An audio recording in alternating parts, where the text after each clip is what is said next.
we would love to welcome you to the family. Please give us a call at 865-539-1776 or visit us at knoxvillesmiles.com. Smile brighter with Knoxville Smiles. Yee-haw! I've been hooting and hollering ever since I started betting with the VIP Play app. VIP Play has more than 200 leagues, every bet type you can imagine, live betting and live hosts, all with 24/7 support from real live people when you need them. Start betting better with the VIP Play app today. Don't be a better, be a better with VIP Play today. Download VIP Play today or head to VIPPlayApp.com. Make sure you use the promo code FANRUN to take advantage of their welcome bonus and so they know that we sent you. Gambling problem? Call 1-800-8899-789. Must be 21 or older and located in Tennessee to bet. You're listening to FM 105.7 and AM 1340, WKGN Knoxville, and W289CU Knoxville, Fan Run Radio. WKGN 1340, go Vols! You're tuned in to East Tennessee's premier sports radio call-in show. This is The Drive.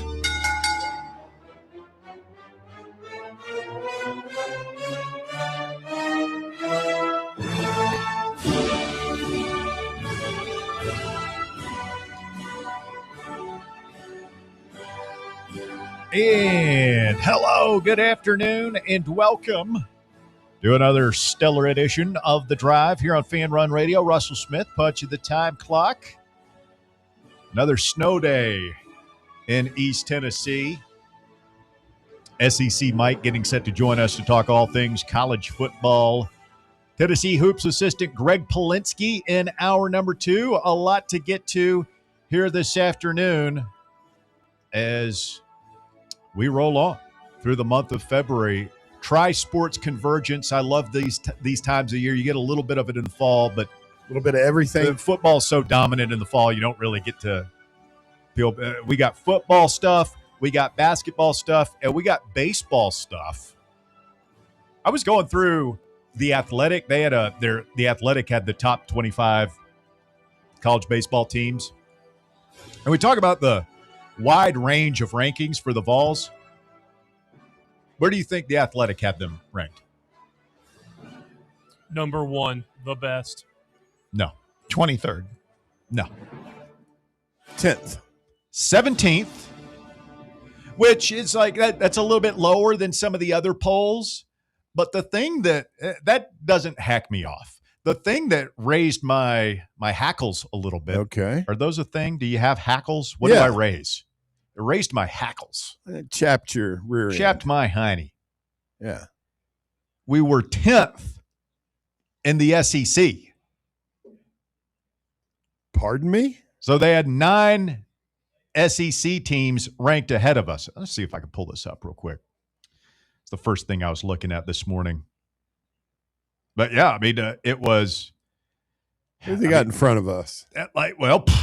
It would be shorter to list who they have behind us. That kind of, I had that with my morning coffee and I could see why. Feeling some type of way about it. Very disrespectful. Very disrespectful indeed. But anyway, well, I mean, if I'm Josh Elander, I'm printing that thing off and putting it on this is what they think of you. Oh, yeah. It's the Rodney Dangerfield card. Oh, Tony and Frank left, and now we suck. That's what they're saying. It was all them. You going to prove them wrong? You're going to get your dander up. Russell's got his hackles up. Are you going to get your dander up? You're going to bow Henry up. Ford? You're going to bow up? You're going to bow your neck? You're going to act like you got a pair? Or are you going to act like these clowns down at Knox County schools? There's a little puddle out on Kingston Pike. Better shut everything down. Here we go. I knew it. As soon as I went to bed around midnight last night. Oh, there was no school today?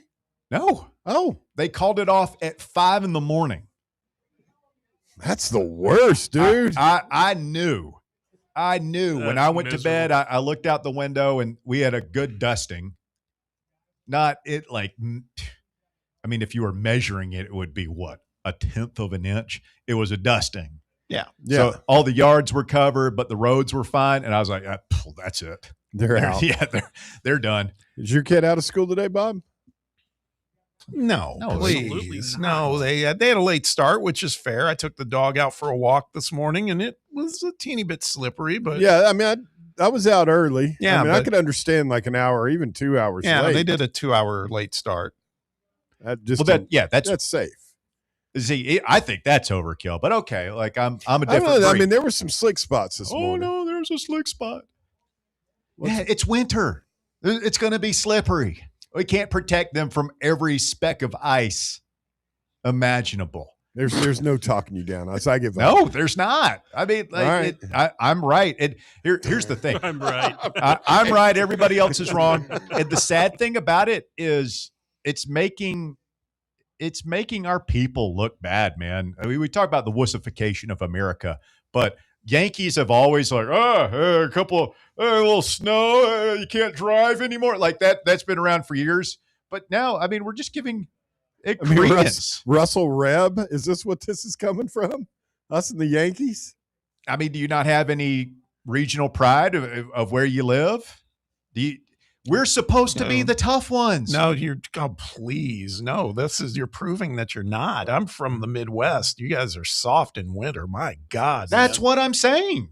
We're supposed to be the tough one. We're not the soft little scared nincompoops quaking in their bathhouses up in New York City. I don't know, man. I've just known you for a long time, and this ends with, when they finally do put it back in, this ends with a fully loaded Bluebird bus just careening. No, it doesn't. Into a ravine and exploding. Stop. That's what they think. Has that ever happened? Has that ever happened anywhere? Have you ever heard of a school bus slipping on ice and killing 30 kids?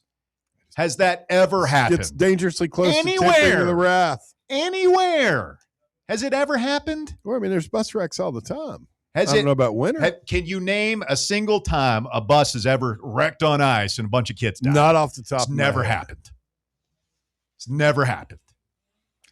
But we gotta be careful, man, because there's a little puddle up there on Spoon Hollow Road, up there where Brandon Orrick used to live. There's nothing stopping you from getting your kids' assignments for that day, and you make it and run, with the T-shirt and shorts, barefooted through the snow, Russell, toughen him up. Well, I don't know if you're aware of how this works, but in the schools, they have these things called teachers, and the teachers make the lesson plans and so on and so forth.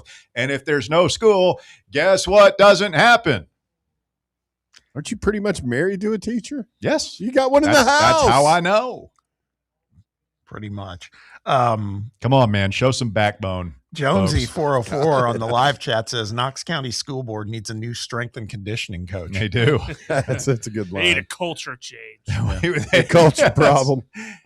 We need Conzo Martin to break out the chains and instill a level of toughness. I saw that snow last night too. It was after I decided to watch the end of the Gonzaga Portland game. Oh yeah. Wow. Yeah, I know.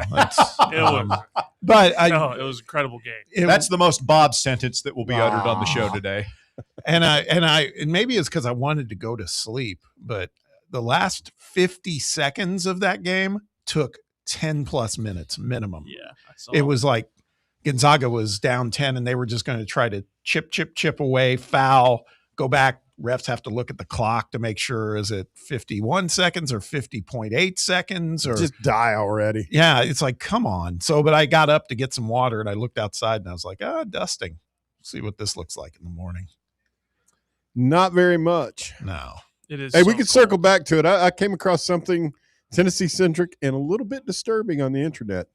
Okay. Since we last spoke. That sounds like Walker Smith top 5 at 5 material if I ever heard it. 865-966-3435, your phone number. If you want to get on the show this afternoon, call or text the drive, 865-966-3435. Shout out to all the folks watching along on YouTube. We'll read from the chat coming up here eventually on the show. So there's college basketball night last night. There's also college football news. So you've got Trinidad Chambliss He's denied his waiver by the NCAA. Ole Miss has already come out clutching their pearls. They're going to go bat to bat for the young man so that he can have his 8th year of college football, just like Joey Aguilar. And they're going to fight this. So it's still in court, but the NCAA has said no more Trinidad Chambliss. Sorry. Get a job. Get a job, son. Joey Aguilar, they want him to, it's time to go be a fireman. You think that's what he's going to do? I don't know. He'd probably go play in CFL or something now, can he? He's done good enough to do that. Playing that. Probably, but he's made league or something. Especially if he plays this year, he's made enough money.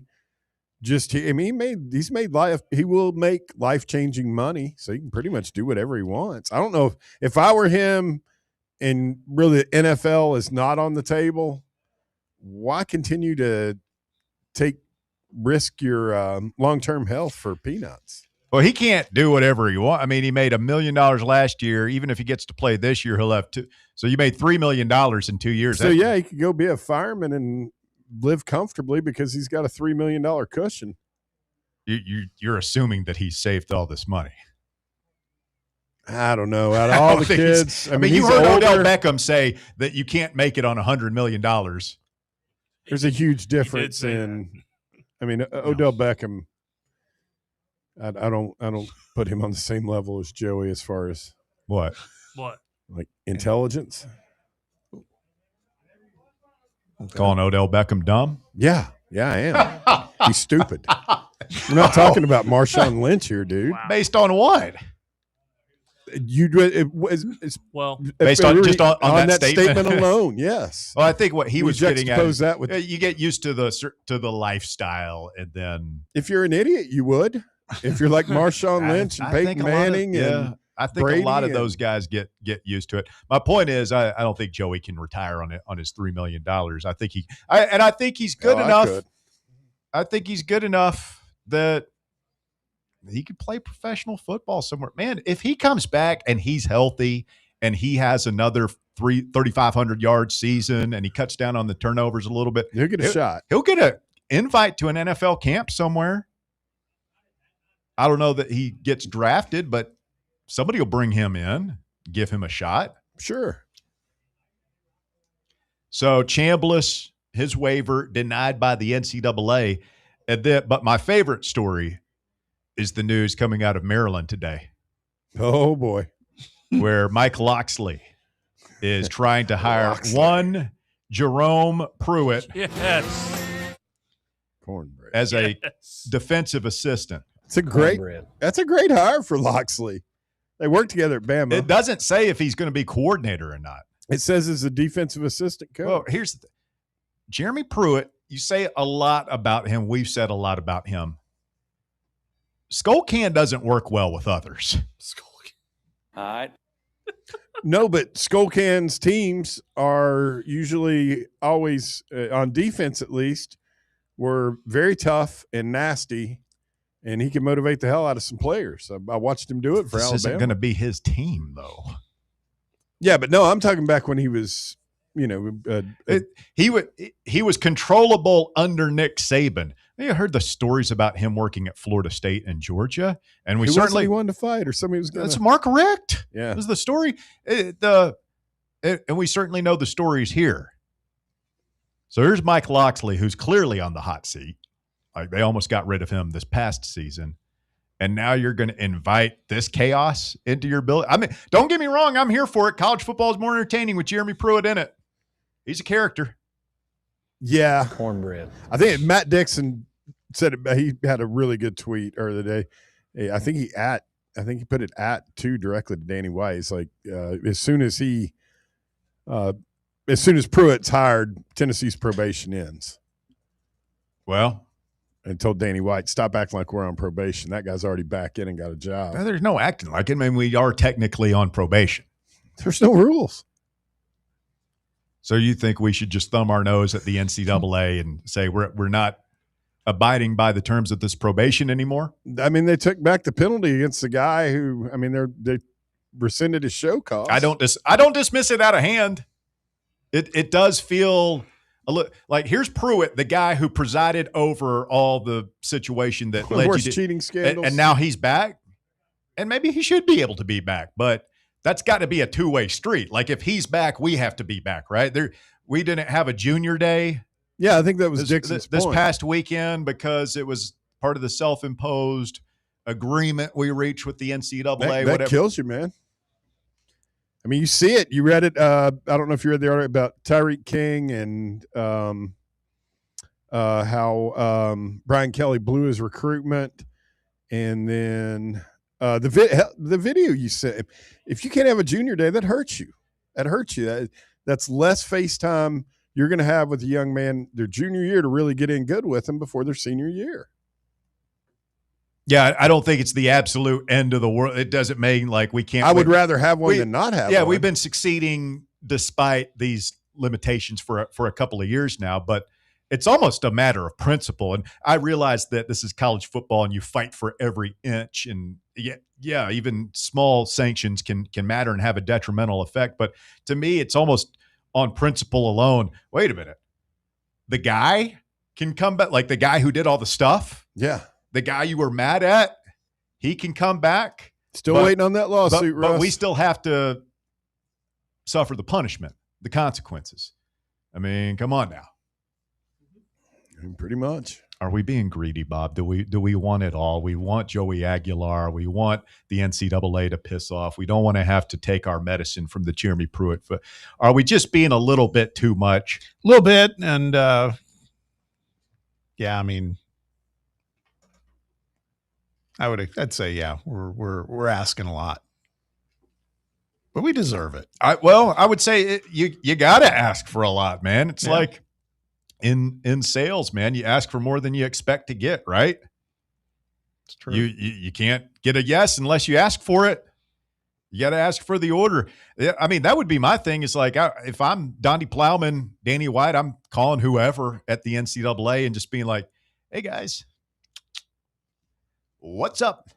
What are we going to do about this? I would have Plowman call. Hey, remember that time we fired this guy and like just invited you onto our campus and threw open our books and say, here's everything that happened. Remember that? Hey, man, I would have, honestly, Plowman do it. And now you're letting that guy coach again, which is cool. Like, everybody should be able to make a living, and understand you guys have a lot of other things on your plate right now. But if he's going to be able to coach again, shouldn't we be able to have a couple of junior prospects on campus in February to let them tour our facility and all that stuff? Does this sound like a fair trade-off here? I mean, we've pretty much got pay to play already going on that you're trying to get your arms around. I still haven't heard how the scholarship reduction works, because remember, we've been at like 81, 82 scholarships instead of 85. I don't think we needed 85, but now it's what, one? Well, yeah, now it goes to 105. Are we at 101? Like, does it matter? I don't think it. I mean, I guess you could make an argument that it going from 85 to 81, that might hurt you. But I think 105 is ridiculous. Coming up, SEC Mike joins the fray. We'll get his thoughts on Tennessee and Jeremy Pruitt. Is it time to put this ugly mess, this sordid affair, this nasty chapter in our football history behind us once and for all? Plus, Mike had Tennessee going 9-3. We talked about this earlier this week on the show. That was without Joey. What about with Joey? What's the record? Are you guys with me? I say 10 and we're in. Win 10 and we're in. I think 10-2 with the 9-game SEC schedule would get you into the playoffs. I think it's doable. For Tennessee. We'll talk to SEC Mike about it coming up next. You're listening to The Drive, more Fan Run Radio after this. The Drive. Can't get enough Fan Run Radio? Be sure to like and subscribe to our YouTube channel by searching for Fan Run Sports. Barley's has live music on weekends, general team trivia on Wednesday nights at 8 p.m., and now live sports trivia courtesy of the Knoxville Trivia Guys every Thursday night upstairs. The game starts at 7 p.m. and is free to play for everyone, so head on down to the Old City and show off your sports knowledge and win gift cards to Barley's. Use those gift cards to buy some delicious food and drinks, And you can take it all in with their wide selection of TVs and indoor projectors. Barley's Tap Room and Pizzeria. What's up, Fan Run Nation? This is Evan Rogers with ECR Total Landscapes. We're excited to continue our free stump grinding promotion with Fan Run Radio this year through March 31st. If you've got problem trees in your yard, give us a call and we'll come out and cut them down and grind the stumps for free when you mention you heard us right here on Fan Run Radio. Take it from Russ. We'll treat you right at ECR Total Landscapes. That's right, Evan. I had the ECR team out to Stately Smith Manor last year, and they took down a bunch of trees for me and grinded the stumps for free. Now I don't have to worry about those trees falling on my house, and my yard looks much better. Do what I did. Call ECR Total Landscapes. Thanks, Russ. Call us today and we'll come out and give you a free estimate. Our number is 865-384-2012. And our website is ecrtotallandscapes.com. Your smile is one of the first things people notice, so why not make it unforgettable? At Knoxville Smiles, we believe everyone deserves a smile they're proud to show off, whether it's time for a routine checkup, a professional cleaning, or something more advanced like teeth whitening or veneers. Our expert team is here for you. We use the latest technology to provide the highest quality care in a comfortable, friendly environment. At Knoxville Smiles, we don't just treat teeth, we treat people. Our goal is to make every visit as stress-free and pleasant as possible. So if you've been putting off your next dental visit, now's the perfect time to take the next step towards a healthier, brighter smile. Give us a call at 865-539-1776 to schedule your appointment. That's 865-539-1776. Or visit us online at knoxvillesmiles.com. Smile brighter with Knoxville Smiles.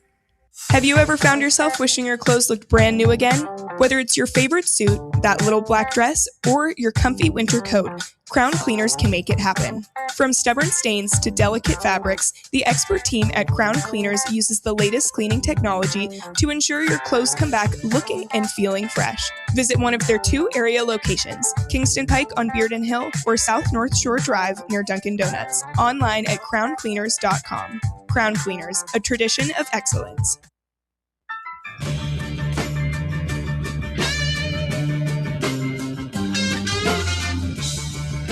Back here on Drive Fan Run Radio. Russell Smith, Bob Baskerville, Baron Walker, cruising with you on a Thursday afternoon edition of the show. Another Fan Run Radio listener watch party coming up Saturday night down at Barley's Tap Room and Pizzeria in the Old City. Vols, Wildcats, 8:30 tip-off up at Rupp. We'll talk to Tennessee assistant Greg Pollinsky coming up here in hour number 2 of the show about that one. In the meantime, we've got SEC Mike on the phone. Michael Bratton with us. He's at SEC Mike on X. Good afternoon, Mike. How are you, sir? Hey, doing great, Russell. Thanks for having me. And, man, I wish I was at Barley's now. That you got me thinking about some of my favorite times at one of those local spots. Oh, man, never a bad time at Barley's. You get down there, have yourself a homemade pizza, glass of your favorite beverage, big game on the TV. What's not to love? I know. I'm always up there playing pool. I'm not very good, but I love a pool game. Well, you get enough liquid courage in you, and we're all pulling off tricks. The next thing I know, I've got that cue behind my back, acting like I've done this a million times before. And he's right, though. Upstairs, that's a great hang. There are all those tables and it's wide open space. You're not bumping into each other. I love it. Yeah, hopefully folks come by and see us on Saturday night. Mike, you had Tennessee going 9-3 this year. You released graphics on your Twitter feed there of every SEC team schedule predicted record. You had Tennessee going 9-3. You did amend that yesterday to say that if Joey Aguilar is back, you could see it being 10-2. What's your view of where things stand for Josh Heupel here in the new year? Yeah, I think he's in a unique position. I think a lot of your viewers would agree with, to where, I'm not saying he's on the hot seat. I don't think he's a bad coach by any means, but I could see him coaching his way onto the hot seat, if that makes sense, if they don't deliver this year. But, that's not a unique position. I think Steve Sarkisian at Texas, same deal. And the other one is Kalen DeBoer at Alabama. So we're talking 3 of the best programs historically, and I guess Texas not historically SEC, but they are now. But basically, 3 demanding fan bases, and all 3 of those guys I think are good coaches. But are they elite? Are they championship coaches? Oh, I think that's a big question mark coming into this season for all 3 of them. Hey, Mike, thanks for joining us. One of the most polarizing topics, as you can imagine, you're probably seeing and hearing some of this on your social media feed too, but it's been going on the last few days here. That's about Joey Aguilar and the TRO that's out there. And by and large, most people are in support of Joey coming back. There's some that are pretty vocal that they don't want him back. And I bring this question up to you now because you just talked about it with Josh Heupel. I mean, I think it may not be the perfect like player development move for Josh when he's got McIntyre and Brandon out there waiting, but it seems like he's very supportive of Joey coming back. Where do you net out on all this?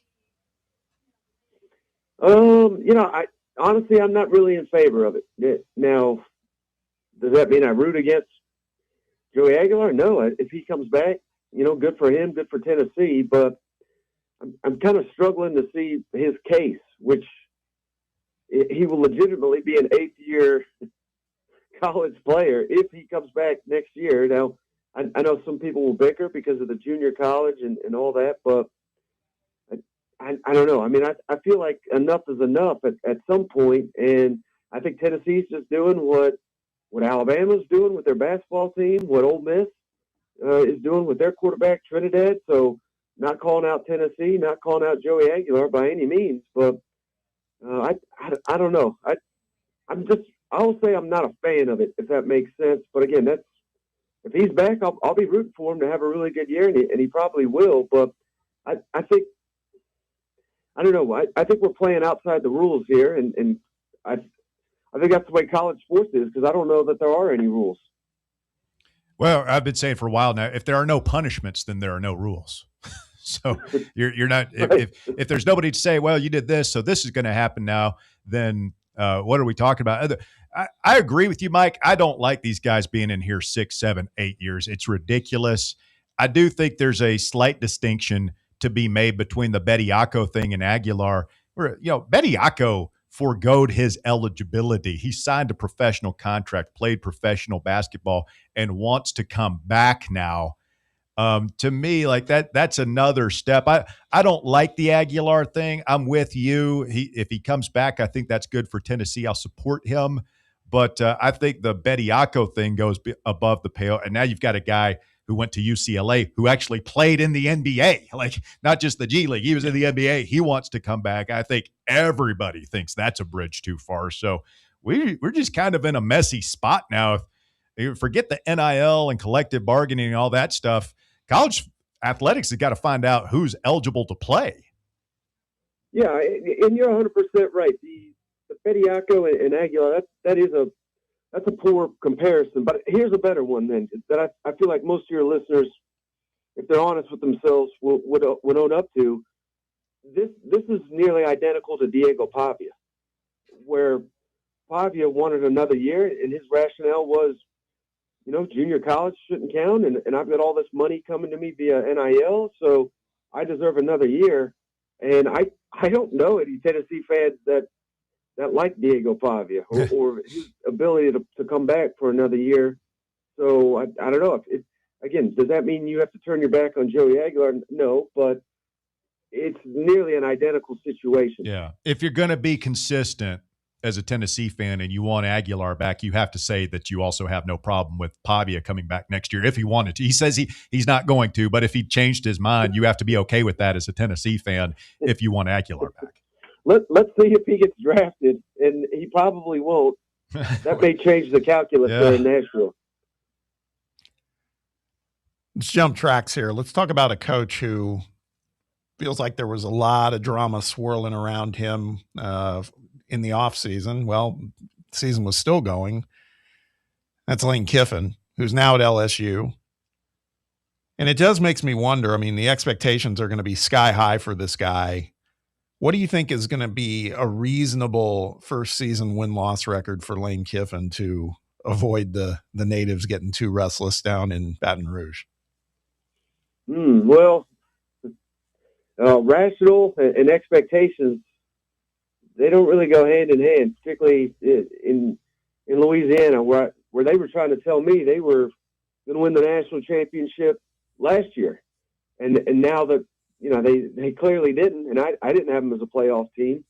And now suddenly we call him Burger King on our show, but Brian Kelly, he can't coach his way out of a wet paper bag. But now they get Lane Kiffin, who they hated a year ago.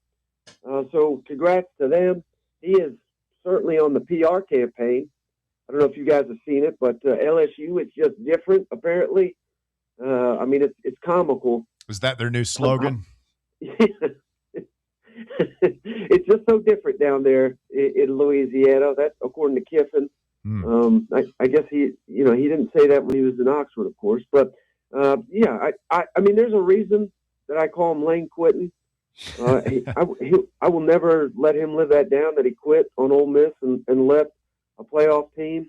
But before I was calling him Lane Quitting, I was calling him Lane Whiffing, because he usually whiffs at least once or twice during the year. So I think based on the roster they put together and his resume, I think it's fair for LSU to have playoff aspirations. But I think he'll blow a game. And the game I have him blowing this year is probably at Auburn. And I think that may cost them a shot at the college football playoff. And if they don't make it, I think their fans are going to be pretty upset at old Lane Quitting. Similarly to what you did for Tennessee, what, off the top of your head, do you recall what was the win-loss record you were projecting for LSU? I had them at 9-3. Okay. So with a loss here. Yeah. I lost Tennessee, Texas, and at Auburn. So, with this 9-game schedule, 9-3 may be good enough to get you in the college football playoff, but I don't think anybody really has any faith in the college football playoff committee to evaluate schedules and things of that nature. So, but I think that's the new reality in the SEC, where 10-2, of course, Vanderbilt just went 10-2 and didn't make it, but I think that the consensus was 10-2. You're probably in the playoff. But I think 9-3 in the Southeastern Conference, I think you deserve consideration. I'm not saying you automatically should get in with that record, but I think there's going to be some teams that are 9-3 that do get in the playoffs. Talking with Michael Bratton, a.k.a. SEC Mike, this afternoon here on the show. And, we talked about your prediction, Mike, and, some fans had their feathers ruffled a little bit over the prospect of losing at South Carolina again. But I believe the consensus was, if it means we beat Lane Kiffin and LSU, we will make that trade. It would be worth another loss to South Carolina and to see Lane walk out of Neyland Stadium a loser. LSU's got a couple of those games. Ole Miss week 3. I mean, I think they've loaded Lane up with all the teams he hates. So that'll be pretty fun. Alabama as well. We could throw them into the conversation. But Lane Kiffin's got a lot of enemies, and he's playing about all of them next year. So who do you like next season? Way too early, of course, but who do you like to win the SEC? Have you got Texas at the top, Mike? No, I still think Georgia until further notice. I can't place Texas over Georgia when they literally can't beat them. Kirby Smart's doing something a little bit interesting. They didn't go super heavy in the portal, but that's because they've recruited so well. So in an era where the transfer portal is more popular than ever, which in years past, and that still may be the best method, but in years past, I've criticized these coaches that don't embrace the portal. I wonder if, one of my favorite things about college football is it changes so much and it can change quickly. Now that everybody is essentially spending in the portal, I wonder if the programs that recruit at an elite level and develop like they're trying to do in Athens, I wonder if that's a better path now. So I don't know. We'll see. I don't have a ton of faith in Gunnar Stockton. I don't think he's a bad player, but I don't know if he's a championship quarterback. Although he looked like it against Tennessee, and that's the only other game that I can recall. The rest of the time he kind of came up short. But I still think Georgia's the team to beat. I think Kirby's still the best coach in college football. Hey, Mike, not to make this conversation too Kiffin-centric, but what about Ole Miss, the program he leaves behind? We saw the news about Trinidad Chambliss. He's denied the waiver. Sounds like he's going to continue to fight that out. If it ever gets in court, you have a hard time seeing that go well for the NCAA the way things have been lately. But just overall, do you think Ole Miss takes a step back without Lane? I mean, it's kind of hard to not see it, right? But at the same time, I thought they would have taken a step back in the playoffs, and they looked better. So was that just a team that was kind of had something to prove because their coach quit on them? I don't know. I liked what I've seen from, I call him Portal Pete. I like to give these guys nicknames. I don't know if you picked that up yet, but Portal Pete, I think he did a really good job in the college football playoffs. So I know that's a very small sample size, but if he could carry that over, and now we got Dabo already naming Pete Golding one of the bad guys in college football. Again, do I like head coaches allegedly texting players while they're in class at another campus? No, I think that's wrong. I don't think you should be doing that. But Pete Golding, Lane Kiffin, Josh Heupel, on and on and on. These guys are not necessarily paid to be nice and follow the rules. They're paid to win. And I think Pete Golding will do whatever it takes to win. So I think Ole Miss will be really good next year.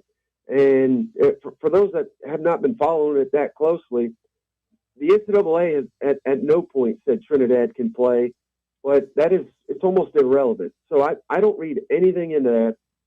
I would almost guarantee you that Trinidad is the quarterback, and of course he'll be the starting quarterback for Ole Miss next year. So I expect them to be in the playoff chase all year as well.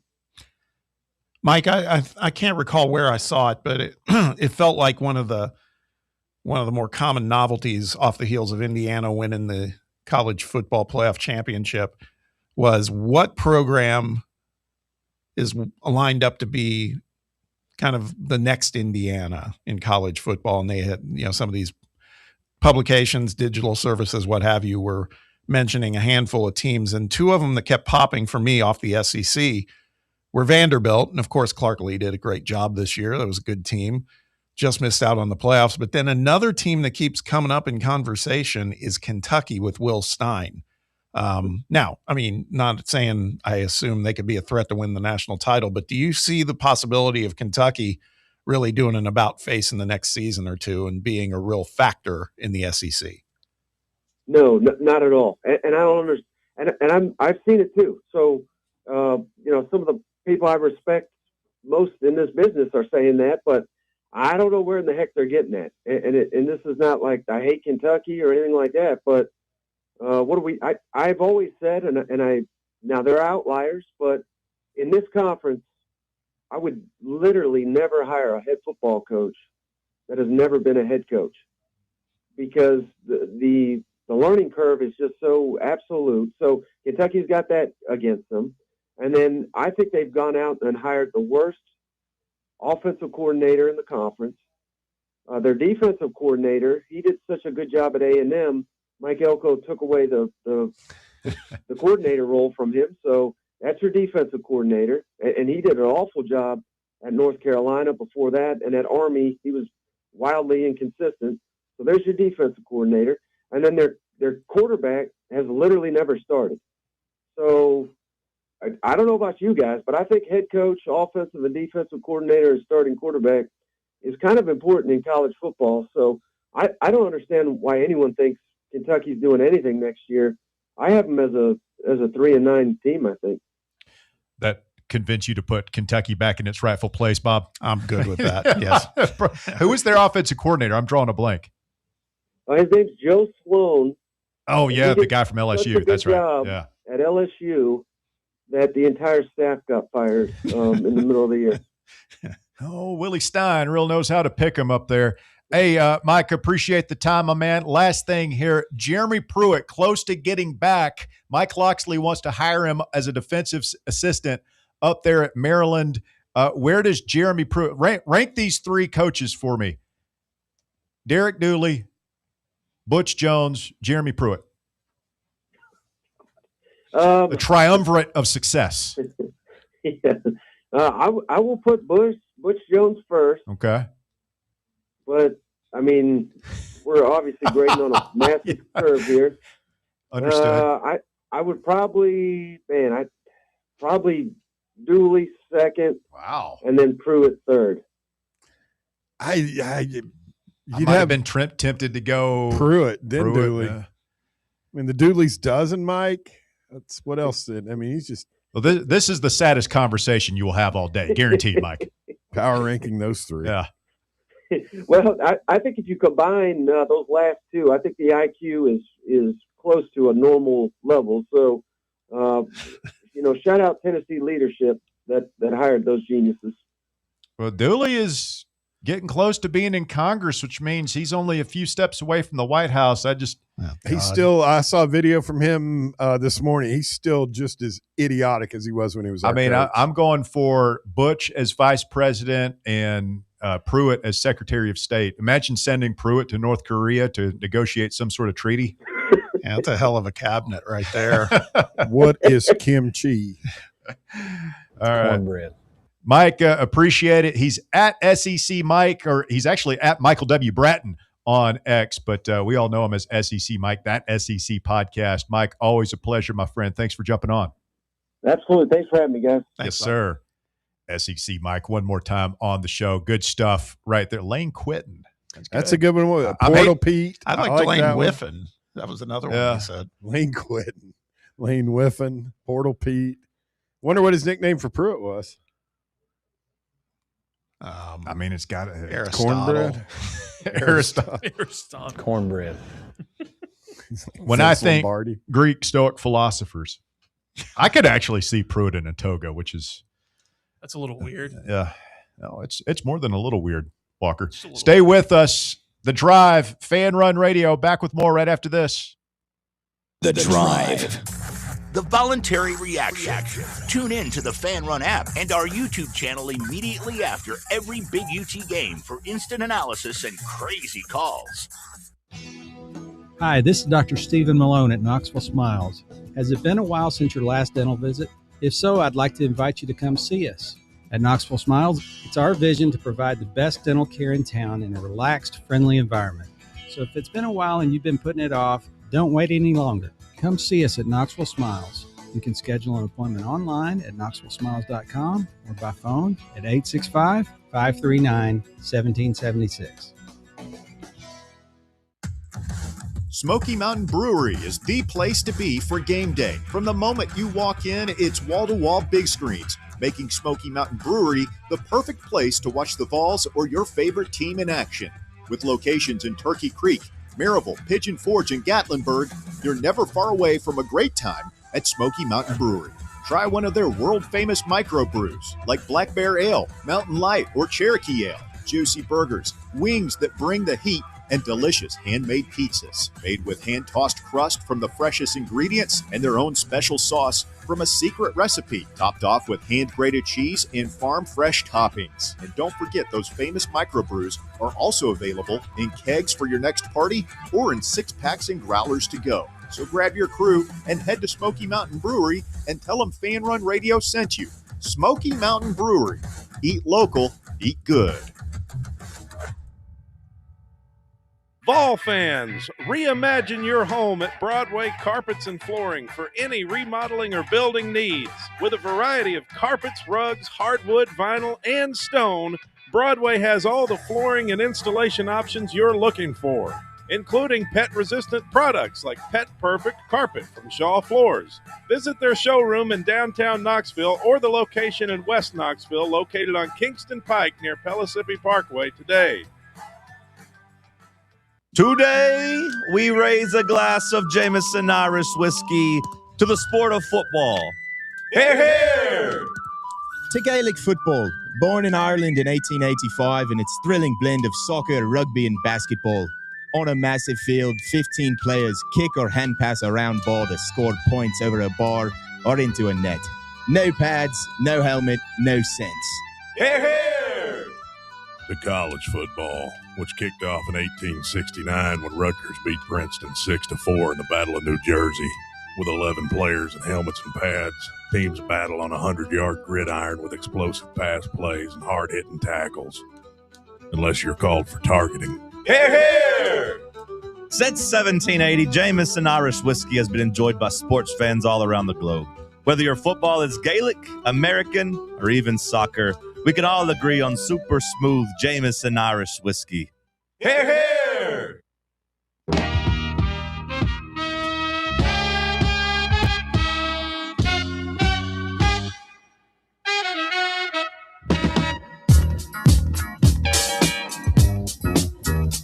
Back here on The Drive, Fan Run Radio, 105.7 FM. We are streaming this afternoon at fanrunradio.com and on your free Fan Run app. We are on YouTube. Shout out to the YouTube chatters. We will read from that coming up here in just a moment. And, of course, we've got a podcast that you could listen to 24/7, wherever you take in podcasts. It's presented by our good friends over at Broadway Carpets. Some more news coming out now on the Joey Aguilar situation. Adam Sparks of KnoxNews.com reporting that Joey's eligibility hearing has been postponed. You'll remember we talked about this on the show yesterday.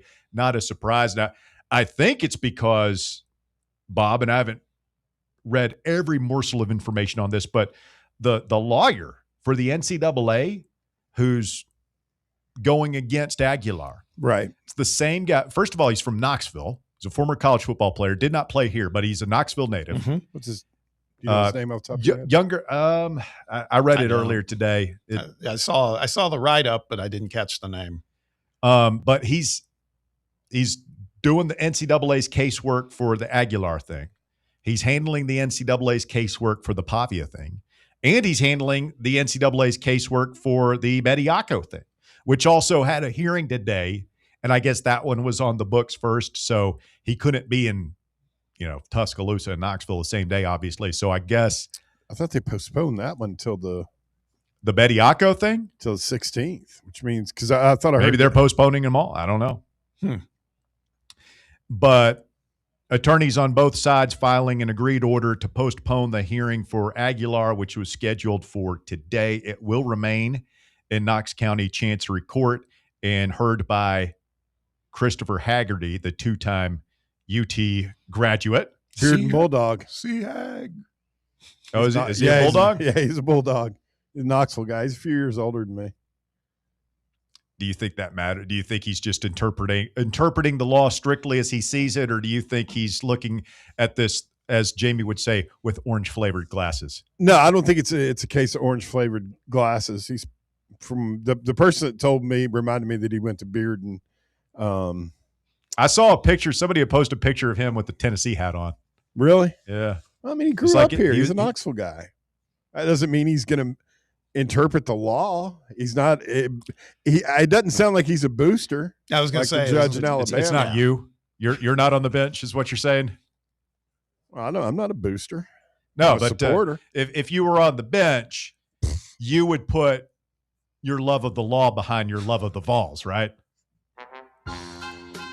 I mean, it's a truthful Thursday, Russ. The Honorable Judge Bear now presiding. I'd be crookeder than a politician back there when it came to the Tennessee Vols. Like, I wouldn't understand somebody, wanting to do their civic duty and pulling one of our kids over. Judge Bear's got another new pool. It's his third this year. You didn't have to pay me. I do it for the love of the team. You know what I love about it's going above and beyond right there. I'm trying to do the juxtaposition of the term Judge Bear, and then I'm thinking about when you drove in today with your and you do this every day. Your car windows are up, but I can hear every word, every song word that's being played because it's so freaking loud in your car. It reminds me of like what I used to do back in high school, man. You're a kid at heart, man. I love it. That and I worked in a lot of loud places. Can't really hear good anymore. So I have to turn it up to hear it. This is the put outs. Yeah. Picture Judge Bear showing up to the courthouse with the music just raging in his car. Have you looked into hearing aids? Nah. Not ready for it yet? Yeah, I'm really not missing that much, to tell you the truth. My dad had to get the hearing aids. I think he's gotten to the age too where he's hell with it. Ain't worth hearing. That's what he doesn't want used to not hear. We're like, Dad, put your hearing aid in, huh? B.S. Osborne on the live chat says that he believes the NCAA lawyer played football at Tennessee Tech. Golden Eagle. Golden Eagle. But from what I've read, in all seriousness, about the judge was it's at Tennessee. I think it's the fair trade practices, whatever the state law is. No, I think you nailed that. Keep going. It's it sounds like it's a pretty clear cut violation of that law, the way it's written. What law? That's your legal interpretation. No, it's not a legal interpretation. I'm just telling you what I read. This week with Bear and the Law. Play this music. I bet you if the four of us ended up in the room with cops talking to him, I'm probably out of the four of us better suited to get out of there with a minimal amount of fuss. I don't know, man. I watch a lot of police interrogation videos. I've dealt with a lot of attorneys in my time, Bear. There's a difference between attorneys and cops. You'll be sitting there just yapping, man. Barrett, Bob and I be at home. Cops will be talking to our lawyers. You'll be sitting there trying to think you can outsmart these guys. They'll have you confess. They'll have you confessing to things you didn't even do. No, I wouldn't. Let's start. I'd say lawyer, and then I'd pin everything on you guys. That's what you think, and next thing you know, you're doing 10 to 20. Bear starts. Let's start, officer, with you getting me a cup of water. I'll tell you what's on my mind once I get that water. Those guys are always the worst negotiators. It's like, we get you a cheeseburger. Will you confess to another murder? Yeah, sure, I'll do it. So Sparks' position is the postponement of the Joey thing actually works in Tennessee's favor, basically saying that they could run out the clock on this thing. Because if he gets the preliminary injunction and the NCAA wants to fight it, that could be a months-long process, and then potentially you get into the season before, or maybe even all the way through the season before it's adjudicated. Well, that's why I posed the nightmare scenario yesterday. Mm-hmm. That ruling comes down on Wednesday before Lane Quinton comes to town. Lane Whiffen. Whiffen is pretty damn good, isn't it? They're both pretty good. Can you imagine what a story that would be if, particularly like the better you're doing it? I mean, imagine we're undefeated just for hypotheticals, like or we got one loss. It's toward the end of the season, and the NCAA finally wins in court, and they say, this guy's ineligible. We got to start GMAC in the Funky Bunch. Where'd you come up with that? That's good. GMAC. Marky Mark in the Funky Bunch. Well, no, yeah. Come on, feel it. Just the good vibrations. You familiar with the work of Marky Mark and the Funky Bunch, Walker? I'm familiar. Is that the group where the female in the video was not actually the one who was singing that song? I think that's what all the videos. It's a lot of them. Marky Mark was jacked back then. Yeah, he was. I mean, he's still pretty cut up for an old guy. What's he doing nowadays? Making movies. Being an A-list Hollywood celebrity. And he's got he's in his underwear out right now. Back then. What's incredible is that his brother has actually carved out a career like as an actor. He does. Oh yeah, he's very seriously. Yeah, he's a serious actor. Danny Wahlberg. Oh, Donnie. Donnie. Remember his first role where right. people didn't realize it was him? Oh no, The Sixth Sense. God, I don't even remember. Who was he in that? Sense? He's a spoiler alert. He's the guy that kills Bruce Willis at the beginning of the movie. Now we know. His former patient. I was going to watch that tonight. Thanks a lot, Bear. I checked that one off ruin the list everything. this summer. Don't worry. Hey, that one completely blindsided me, by the way. I'd not figured that whole thing out. That one was tough. I knew what the twist was going into it. Yeah, me too. It's so that's old, the way it was was one for of the me. it was one of the biggest twists in movies. So like I had heard of it before. It's just like, oh, how do we get here? I think I might have outed you, Bear. I'm sorry here, but somebody from the 423 on the text box says, I'm waving the finger of hypocrisy at Bear. Why? Stirl the Pearl is too loud for Bear, but Bear has his car radio on blast. Oh, yeah, here's a subtle that's difference. interesting. Here's a subtle difference. I've got a German stereo system that came in my Volkswagen. Stirl the Pearl understands nothing about. I mean, it's at a pain threshold. It's distorted. You haven't heard of? But that's not I've up. heard it. That's not In up a to high school Sterling. gym. Like he's got a microphone. He yells into it. There's somebody else. Something about him screaming into a damn microphone. I mean, yeah, some people listen to a band like Fear, you know, a punk band. I'm not going to listen to it because it sounds awful. There's only certain things I'll listen to extremely loud. Little River Band. No, they've got a couple of bangers, Bob. Don't make fun, buddy. What were you listening to Pablo today? Cruz. Is so loud. It's a band called the Putouts. They used to be called the Do they Gondo. put out? They put out rock and roll. They put on for Tennessee. Most of them went to UT. Coming up, hour number 2 of the drive. It'll begin with Walker in the top 4 at 4. A lot going on in the world of sports. Lady Vols on the road tonight. Super Bowl weekend coming up. We got a couple of things planned for you tomorrow in that regard. And Greg Pollinsky, Tennessee basketball assistant, set to join the show here in a little bit. We've really enjoyed these conversations with Coach Pollinsky, and I'm going to ask him about this. It's not a Kentucky curse because we did beat them in the Kentucky situation. Thank you, Walker. What has changed? You really going to ask him? Yeah. I never doubt you. I mean, you'll ask the tough questions. I thought you were an attorney. You don't know how to attorney Hit my Bear. music. He's a judge, not an attorney. It's Perry Mason, my friend. Oh Barry Mason. Come on. You don't know how to pose a tough question to a basketball coach? Coach Pollinsky? And you're going to outsmart the best detectives in Knoxville. No, I just know one word when I talk to law enforcement. Lawyer. I thought he was going to say Pepsi. Lawyer. I'm going to ask Pollinsky about who's this clown Ament. I mean, when's he going to come around? Stay with us. The drive continues. Hour number 2 coming up next on many of these fan-run affiliates. Fan Run Radio, where Big Orange Country comes to talk sports. Start your morning off with your daily dose of talk sports with John Reed and Cody McClure from 8 to 11. Then it's Tony Basilio from 11 to 1. The Playbook with William Pattison from 1 to 3. And The Drive from 3 to 6. It's 10 hours of hard-hitting local sports radio every day, right here on the flagship station for Tennessee fans. This is Fan Run Radio, Knoxville. Citizens National Bank. Experience the thrill of traveling with C&B's exclusive travel program. Customers age 50 and above with a Plus Perks checking account can participate, ensuring a safe and delightful travel adventure. Take a day trip or an overnight trip. Travel domestic or international. C&B is always on the go. Citizens National Bank. Banking never felt so good. Member FDIC.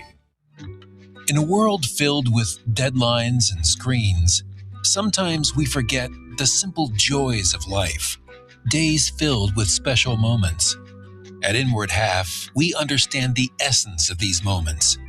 Feel the difference between our breathable fabrics and flexible apparel as you disconnect from the hustle and bustle and reconnect with what truly matters.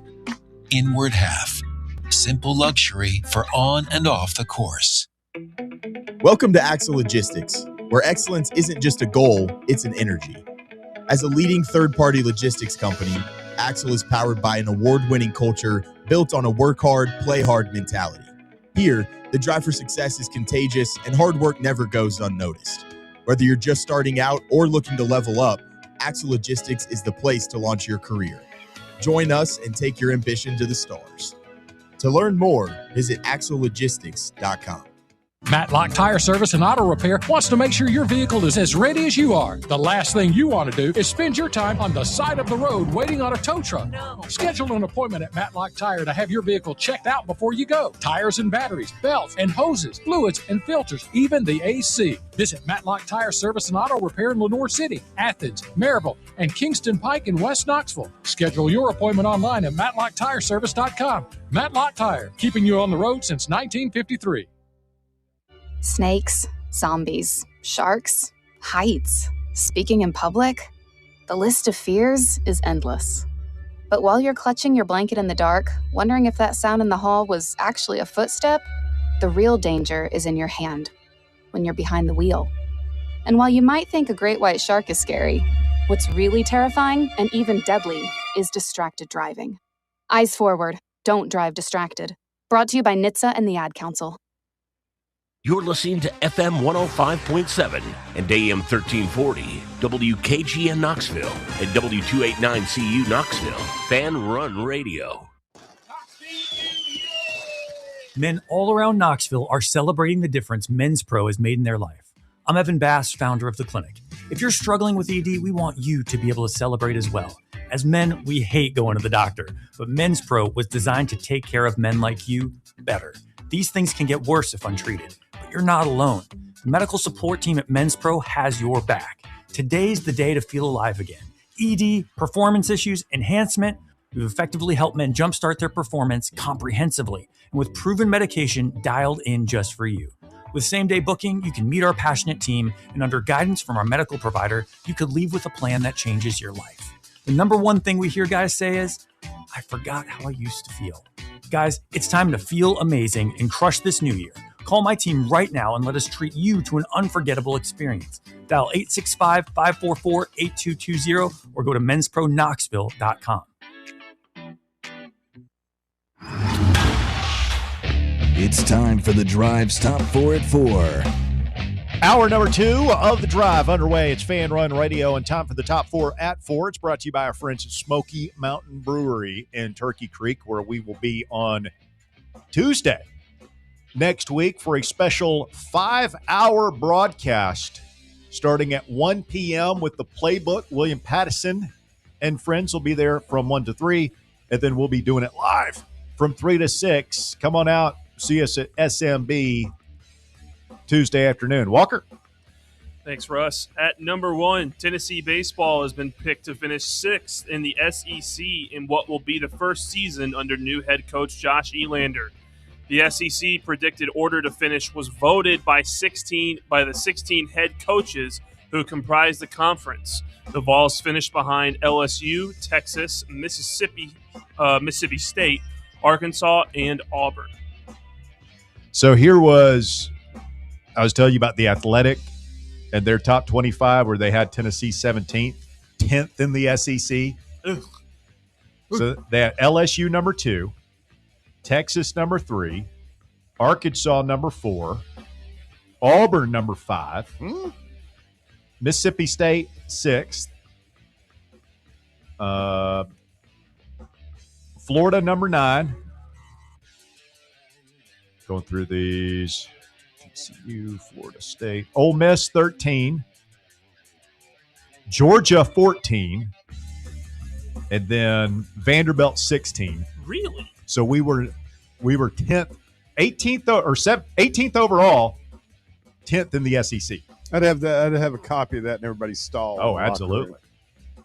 Yeah. They have to look at it every day when they grab their cleats out of their stall to put them on to go out and play.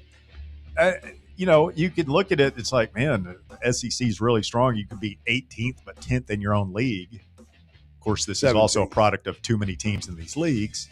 But that's a good point. It's a super deep league, man. Well, I mean, and it'll be on Coach Elander. I mean, he could him and the boys can shut everybody up, and it won't happen next year. But and I read through just about every team too. I mean, they make good cases. Is like those other teams are very good. I think we're very good too. On paper, we got a lot of guys with a lot to prove, but those other teams have a lot of good players, and particularly the teams at the top have a lot of good returning players. Yeah. And they don't have a new coach. Mm-hmm. I just don't think, we're not going to see the series this year where we blow out an SEC team 10-0 or by double digits in mercy rules. Man, that's such a great point, Walker. Like, we're just not going to see that. Well, I don't know. Maybe we will. But that's what you worry. Are we going to miss about Tony? Is just that swagger. It's like, we're not going to beat you. We're going to make you rue the day you ever decided to take up baseball. Mm-hmm. We're going to dominate you, put our foot on your throat, and take your mother out for a date afterwards. Yeah, it's the type of domination we hope we can keep some of, and that Elander has that.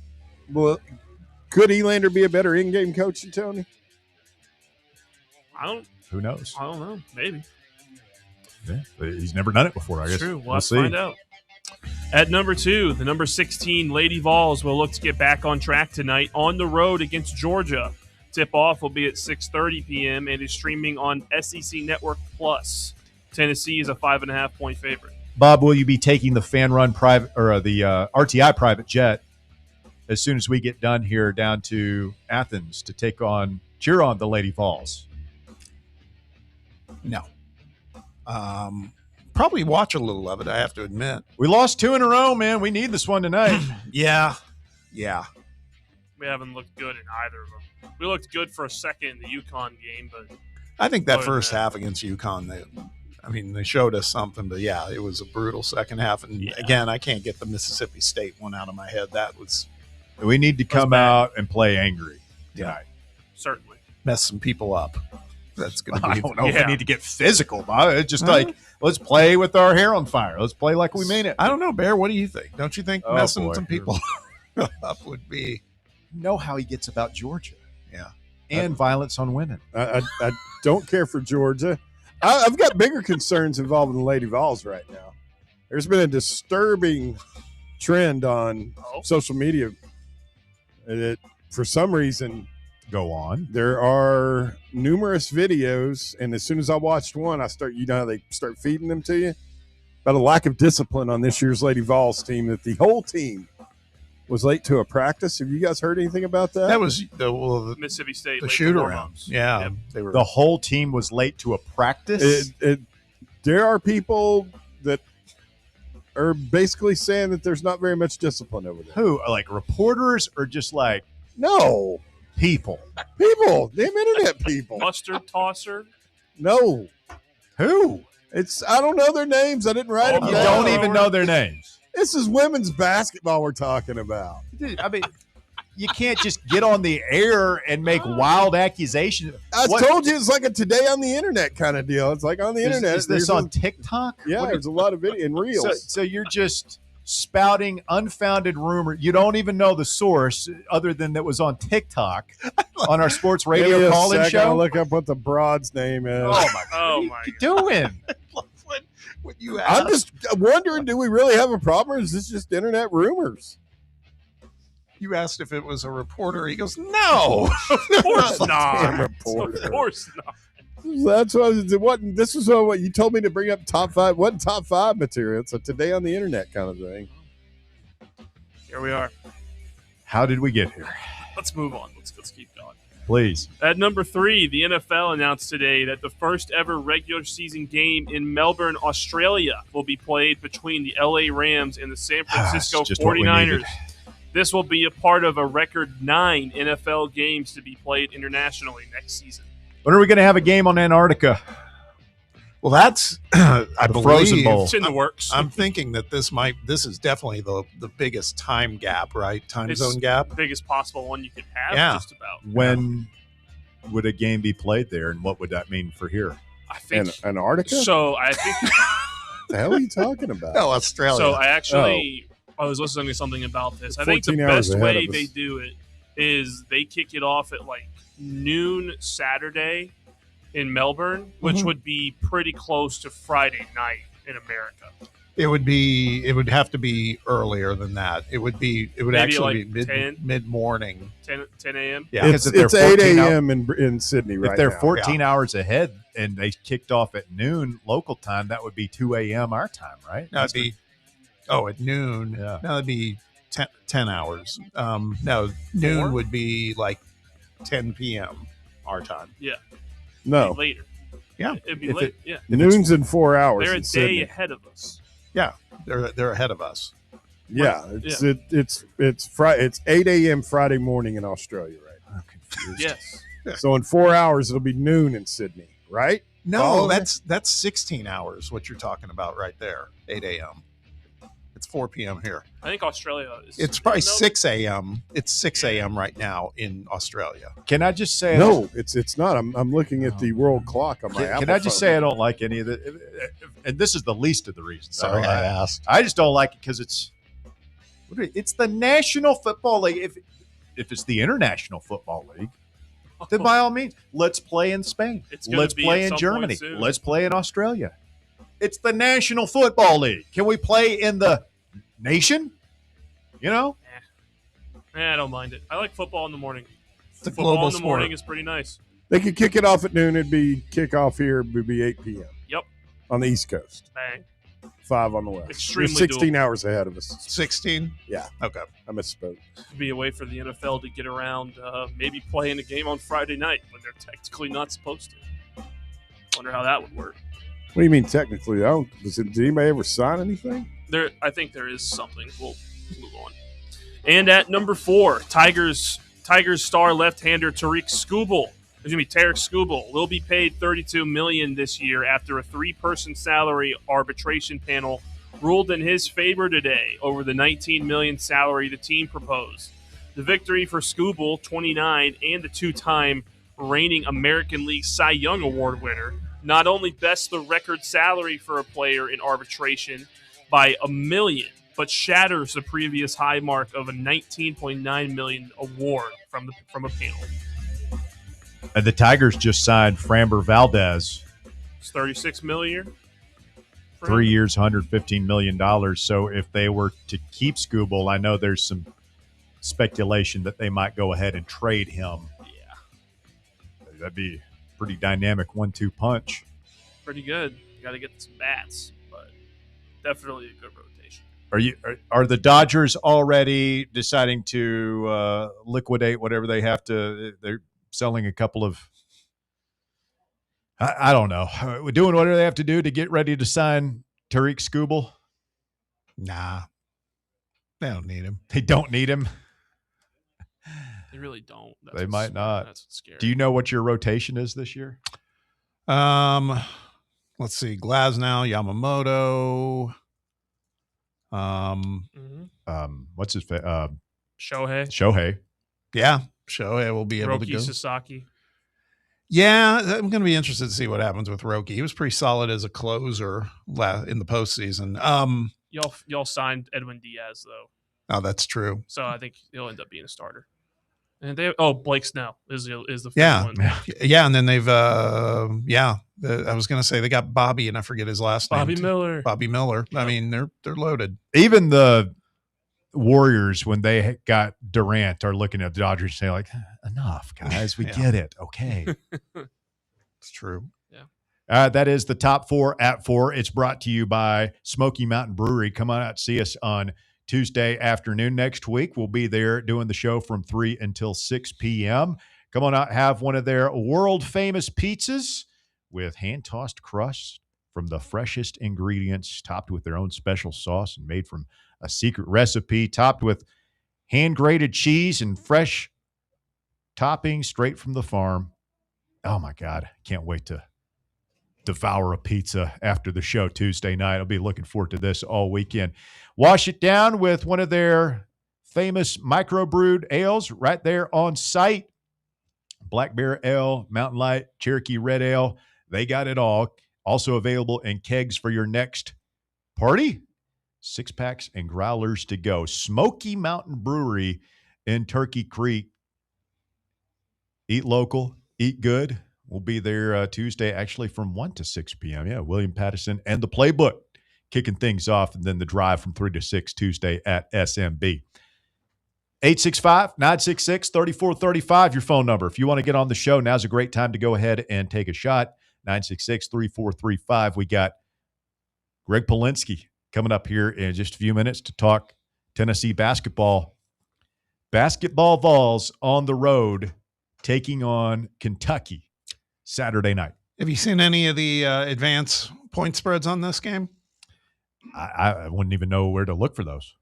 I'm just looking at like Ken Pom and some other like Torvik. It's interesting. It's a little polarizing. It's kind of a close spread, but I think Ken Pom has Kentucky favored by 1. Torvik has Tennessee favored by 2. So it's going to be interesting. Expecting a battle? Guess so. We're not going to have fun watching it, that's for sure. Well, it'll be interesting to see. We won't know until probably Saturday or maybe tomorrow night. But if Felix is going to be available, yeah, it's huge.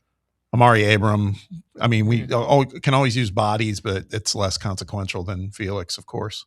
And I just wonder, Ament, now that he's been on this tear and is getting more notoriety, that, I mean, teams have been physical with him all year, but that's only going to increase. And I feel like teams up until now have probably been, we know he's talented, but it's not like we got to run doubles at him all night and everything. We just put a good defender on him and try and keep him in that, 15 to 17 point range, but he's not going to drop 30 on us. Didn't Beard do that in the first half? Now, a little bit. Now you might see some of that. And I said earlier in the week, Bob, like if I'm Mark Pope, regardless of how Ament plays in the first half, halftime, I'm saying, look, this dude goes off in the second half. Whatever we've been doing in the first half, we've got to increase tenfold the rest of the way. Here's what's interesting. The top defensive team in the SEC, want to guess who that is? It's not us. No, it is us. Oh, there we go. At least like points per game allowed and all that. Not necessarily defensive efficiency. Maybe there's someone else, but we're tops there. But guess who number 2 is in the conference? Points allowed. Can't be Kentucky. It's Kentucky. Oh my God. Kentucky's not bad on defense this year. And so here's my point is, and Colin Chandler's a great on-ball defender. He'd give up some size to Nate, but he's 6'5", 6'6". I could see them putting Chandler on him. Nate, that's why I am encouraged, though, after what I saw in that Ole Miss game, because Ole Miss is tough as hell defensively. The games before that, Alabama and Georgia, those guys stink on defense. They do. And so it stood to reason for Nate, particularly against Alabama, to have the game he had. But for him to do it like he did against Ole Miss was very, very encouraging. But he's going to face a tougher defense again Saturday than he's seen in some of these games previously. Florida, the only team ahead of us in points per 100 points per possession. Yeah. They're at 93.4. We're at 96.2. The offensive rebounding. Good. Florida's good. Yeah. Less than a point per possession. Helps skew that really number. Crazy. What's that? Our offensive rebounding prowess helps that. Yeah. Oh, yeah. Florida, and speaking of Florida, if you look at their schedule is pretty favorable the rest of the way, man. They're gonna. I think we've said it before. They're probably gonna win the regular season. They should. Only one game separating everyone now, though. Yeah, it's true. We'll talk to Greg Pollinsky when we continue. You're listening to The Drive on Fan Run Radio. Keep it tuned right here. The Drive.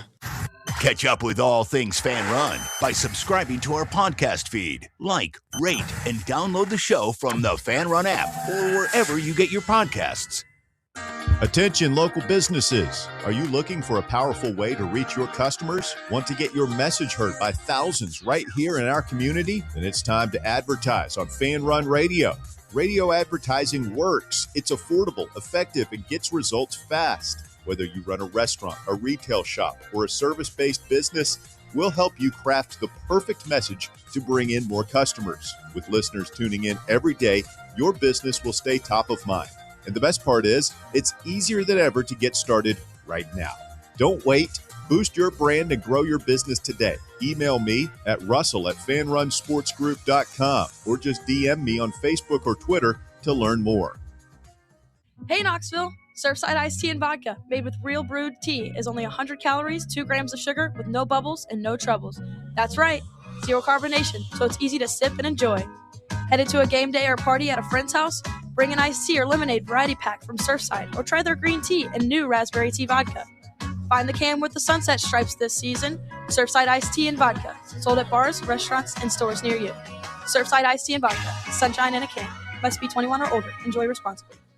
Dick's House of Sport at Westtown Mall is a destination devoted to sport, and it's your destination for exclusive events and experiences. Come visit a store like no other. Check out our 40-foot rock wall, golf performance center, Hit Tracks batting cage, and outdoor turf field.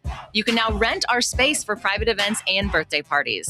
Learn more about our events and exclusive product launches on Facebook and Instagram at Dick's House of Sport KNX.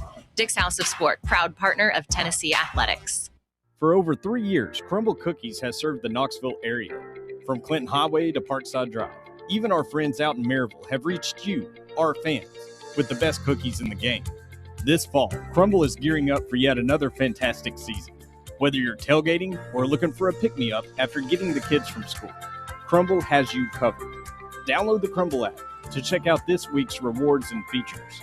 And stop on by. Tell them Fan Run sent you, but don't miss the cookies. Blackford Veterinary Surgery Referral specializes in surgeries not regularly performed by your pet's general veterinarian. They're currently accepting referrals from vets all across the country.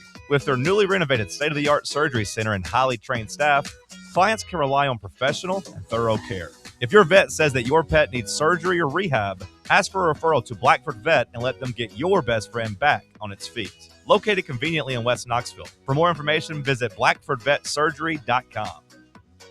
At Knoxville Insurance Group, they understand the challenges many consumers face when searching for insurance coverage. That's why whether it's for you, your family, or your business, they create a coverage plan specifically for your unique needs. Knoxville Insurance Group is an independent firm, which means they aren't beholden to just one insurance company. They search multiple companies, acting as your negotiator to find you the best possible policy and price. Start a quote in minutes at KnoxvilleInsuranceGroup.com or call them today at 865-694-9788. Welcome back. The Drive continues. Fan Run Radio. Russell Smith, Bob Baskerville, pleased to be joined for our weekly chat with Tennessee basketball assistant Greg Pollinsky. Coach, good afternoon. How are you, sir? I'm great. I was just thinking, I hope whoever does listen in, because they enjoy you two, isn't getting bored with me. Do we need a new flavor? Do we need are we good? I think we're good. As long as you're good visiting with us, we're good visiting with you. We enjoy the conversation. Hey, we get a lot of good feedback about you. As a matter of fact, a little more feedback saying maybe less of us.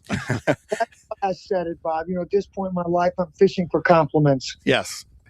Sounds good. Well, Coach, no shortage of compliments for the basketball team right now. 4 in a row since the loss to Kentucky almost 3 weeks ago. We'll talk more about them in a minute. But for right now, a lot going right for the Big Orange. How does it feel to be on a roll as you guys head back to Rupp Arena?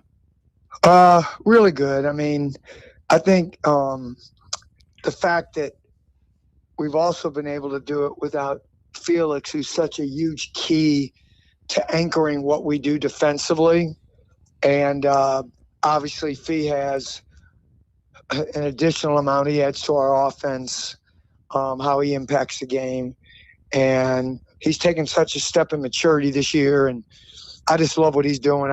I mentioned Fee because I think he's really helping our guys more than people know. And that's leadership and maturity. And it is appreciated, I think, by the other post guys and the big guys we have. So nice to be playing well, but we realize Kentucky is also playing very well. And, it's always they're going to be excited about seeing us, and hopefully we're going to be excited about seeing them. We've talked about it on the show, and I wanted to see if it tracks with some of the things you and Coach Barnes and the rest of the coaches are thinking. It feels like during this 4-game winning streak, starting with Alabama, it feels like maybe there's a different sort of circumstance every single time as far as a challenge for this team. You fell down by double digits early against Alabama, but you prevailed. Georgia comes out in the first half white hot. You guys adjust second half, prevail. Auburn, the whole new wrinkle from the standpoint, we know they're a good team, but they came back with a furious rally against you guys, and you guys also had to battle foul problems. And then lastly, with Ole Miss, I think Ole Miss might have approached that game, at least in the first half, as physical a team as I had seen you guys play, maybe since Houston. I might be missing somebody. I know they're all physical. Probably Florida. Yeah, Florida too. But it's in that category. I would say that their big guys were defensively extremely physical. Florida just gives you that, in Houston, just all around. But yeah, I think you got it. Yeah, they're all in that category. But I mean, I feel like those are things that maybe that team wasn't prepared to overcome if it were earlier in the season. Would you agree with that? Oh yeah, I think we've grown. We're not where we want to be yet, but we have definitely grown, and I think we're getting key, performances. We can point to Nate 3 big second halves during this 4-game winning streak. And I love that his confidence level and his willingness to do it, and obviously coach is putting him in position to letting him know that he's confident in him. And Nate has responded over and over again. And that's just one of the guys. I mean, looking at our rebounding, I was trying to figure out, I think Bishop Boswell is averaging 6.8 rebounds a game, which I was, and he probably sent it to me. I was asking Alex where that ranks in the SEC. Forget guards. We know that's top amongst guards, but just in the league. Yeah. So there's been a lot of guys doing a lot of things. Our freshmen, if not, spectacular, outside of some of Nate's stuff, have been really solid. You pretty much know you're going to get now from Amari Evans, and that's a good feeling. Dwayne, the same, getting better defensively. Still got to rebound the ball better, things he and I talk about and our staff talks about with him. We need more rebounding from a guy like that, but he's also learning to play through.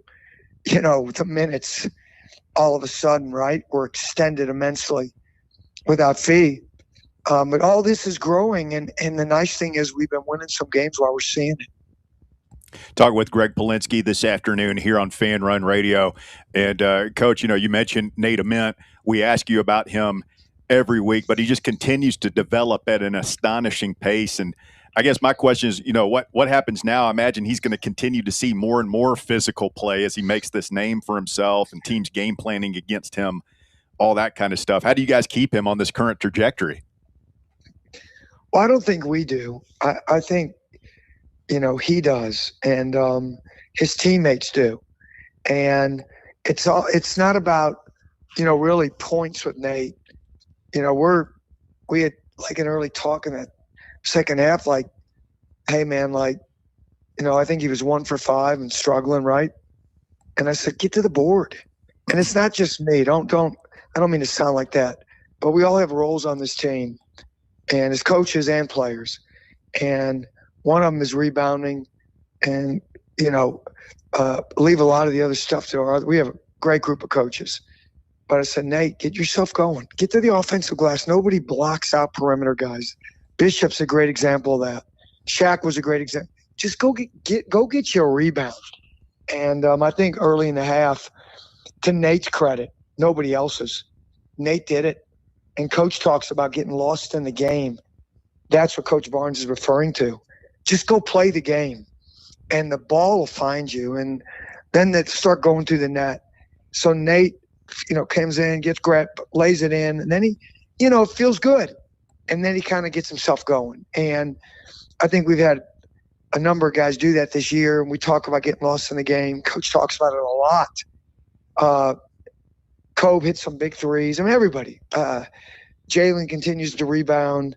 Amari, so we're getting good team play. And the nice thing is some of these younger guys are getting to play some extended minutes. And even Jalen, I don't say even Jalen as if he's not one of the key guys, because we know he is.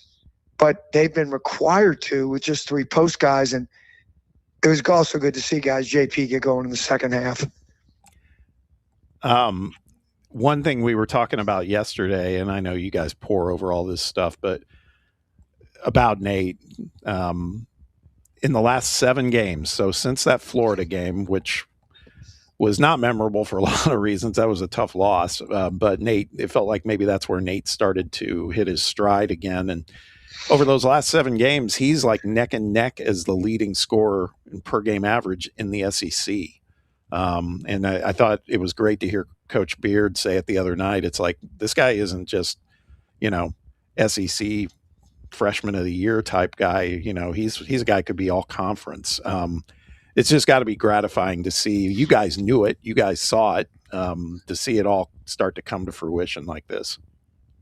Yeah, I would say this, the confidence and the timely shot making, for me, like just sitting here talking with you guys on the radio, makes me very proud of Nate. But I think the other thing that is really developing and improving is Nate's ability to guard the ball. It's not where it's going to have to be, but he knows it. But it's getting better. It's noticeable. And his intellect, understanding the schemes, where he's got to be, things you talk about, keeping your head on a swivel, don't get back cut, see the play in front of you. He's really a smart guy, as we discussed. And now it's just a matter of habits. Also, I have to say, one of the all-time feel-good moments of the season so far was when he got removed from the game Tuesday night by Coach. And I know you've probably seen it by now, but the whole smile between him and Rick was, we don't see that much during the game, at least from Coach, right? And I mean, and you heard Nate talk about it afterwards, saying that meant so much to him. And it's like, it just reinforces everything you just said, man. This kid just wants to do right by the team that recruited him. He wants to win, all those things. What a great combination. Yeah, it is. And, they have a special bond. It's hard for people to know, their faith. Coach and Nate talk about a lot of things. Not that Coach doesn't talk to other guys, but we're all different. And they talk about different things, and Coach can be kidding them in the locker room and then be just as ferocious as ever with them on the court. And the great thing about Nate Ament, and my coach always says he wouldn't trade him for any other player in the country, is that Nate wants it. Nate wants everything that Coach brings. Chaz developed into that. I'm going to go through some, guys at Dalton. He wanted it. They didn't shy from it. As the new expression is, they like to smoke. They wanted what Coach, and Coach doesn't just bring smoke, he brings fire. So, I think the right kind of guys, Coach knew it with Nate. He gauged his personality type from the beginning, and I think Nate, at the end, felt like Tennessee, and that, a coach like Rick Barnes could really help him get to where he wants to be and reach his potential as a man, as a player. And the other thing I'd say is it's pretty easy to see now that I think Nate loves being a Tennessee Vol. And it's exciting to me because I told him this is just, it's going to be a brief period for you, man. Enjoy this. This fan base is very, very special. And I think Nate's starting to realize that too. Like, wow, I impact a lot of people. I do. And I don't feel pressure by it anymore because I believe in bigger things. But I think he feels like he has a sense of obligation to an incredible fan base and people that really support him too. Talk with Tennessee basketball assistant Greg Pollinsky this afternoon on the show. And, Coach, let's look ahead to the weekend. Big one Saturday night at Rupp Arena. We all remember what happened here 3 weeks ago. And, Kentucky's won 4 of 5 against Tennessee. Now, it should be pointed out, you guys won the one that mattered most last year. There you go. In the Find tournament. the silver lining. I guess my question is there a common thread you see in those losses that you got to turn around this time around to beat Kentucky? Well, the 2 losses last year were an amazing phenomenon to me. Let's forget how we played, which wasn't very well at either place. And we had a chance to win both games, regular season. Their field goals, if you look it up, they shot 50% from the floor, 50% from 3, and they took exactly the same amount of shots. It's like from the Twilight Zone for those who remember that. Yeah. I couldn't believe that stat when I saw it. I think I'm correct. Like 12 out of 24 from 3, it's nothing we're proud of. And 26 out of 52 from the floor or something in both games. I've never heard of that in my life. Now, we changed that narrative in the game in the Sweet 16, but then they come in here and just dominate us in the second half. But we knew in the last 2 minutes of the first half, we let that game get away from us. We know Kentucky's well coached, and we've had this discussion, guys, not just Kentucky, but I think Mark's done an incredible job up there. Their staff, like with that lineup and guys in and out, this is a new era. You're seeing it happen at high-level places where guys are out. It appears longer. I don't know that if it's legit or who's calling the shots or what, but it seems like teams are playing without key players. And Kentucky's certainly doing that. And so credit, we want to go up there and win that game more than anything, believe me. But just being objective, let's give them credit for what they've done. They just went on the road and beat Arkansas. That we know is not easy to do. I guess even with 4 technicals in the game, they figured out how to win. They're figuring out how to win. They're a different team than last year in how they're playing. We said that before they came here, and it proved true. But Coach said this, I think, in his presser, maybe after, if we don't play for a full 40 minutes, we're not going to get a result that we want. So we better be ready to go do that. And I truly anticipate that we will be. So you're at the midway point of the SEC regular season, 9 games in, 6-3, like we said, the 4-game winning streak. Put you on the spot here a little bit. If you were going to give kind of a letter grade so far of where you feel, how the team's performed in conference, what would you give it? By Coach Barnes' standard? Yeah. Or, you can grade on a curve if you want. Yeah. I'm a little kinder and gentler. I'd say we're a B. I'd say we've been good, but we want to be great. Yeah. And to do that, we have to, you guys know, we talk about it on every show. Be better at the free throw line. We took care of the ball much better, right? Yeah. In this game against a very difficult defense to play against. It's very unique, very tough. We took care of the ball better. So that's where I would say, look, the other area, we've got to improve our 2-point field goal percentage. And that's really around the rim. When I look at a guy like Jalen Curry that's got great hands, great touch, I was looking the other day, SEC play, Jay shooting 37%. There's no way. There's no way that can be real, right? That guy's just – he's good. And when he's engaged, and that's been the biggest thing, and he knows it, his level of consistency, level of concentration, we got to get him playing at a higher level. First half, weren't you guys frustrated with all the rim shots? Yeah, I think it was 1 of 7. Come on. Yeah. Come on. We should have been up more.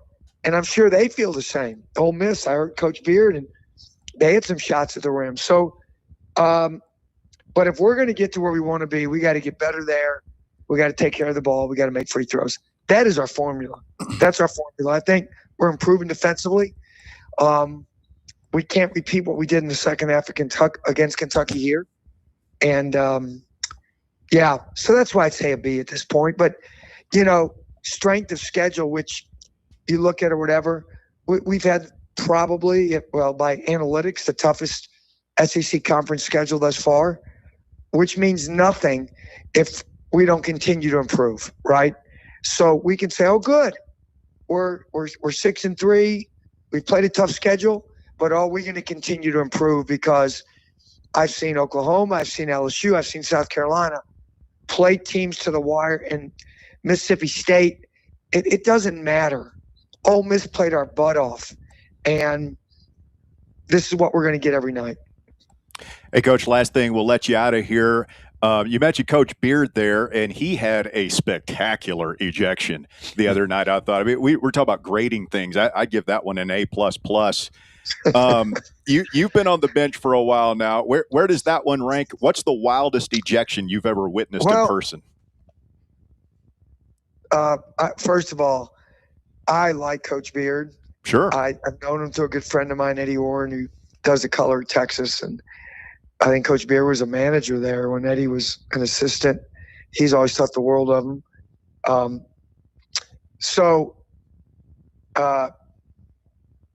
It was right up there. It was colorful. I was like taken back. I think our players were like to see him out on the court.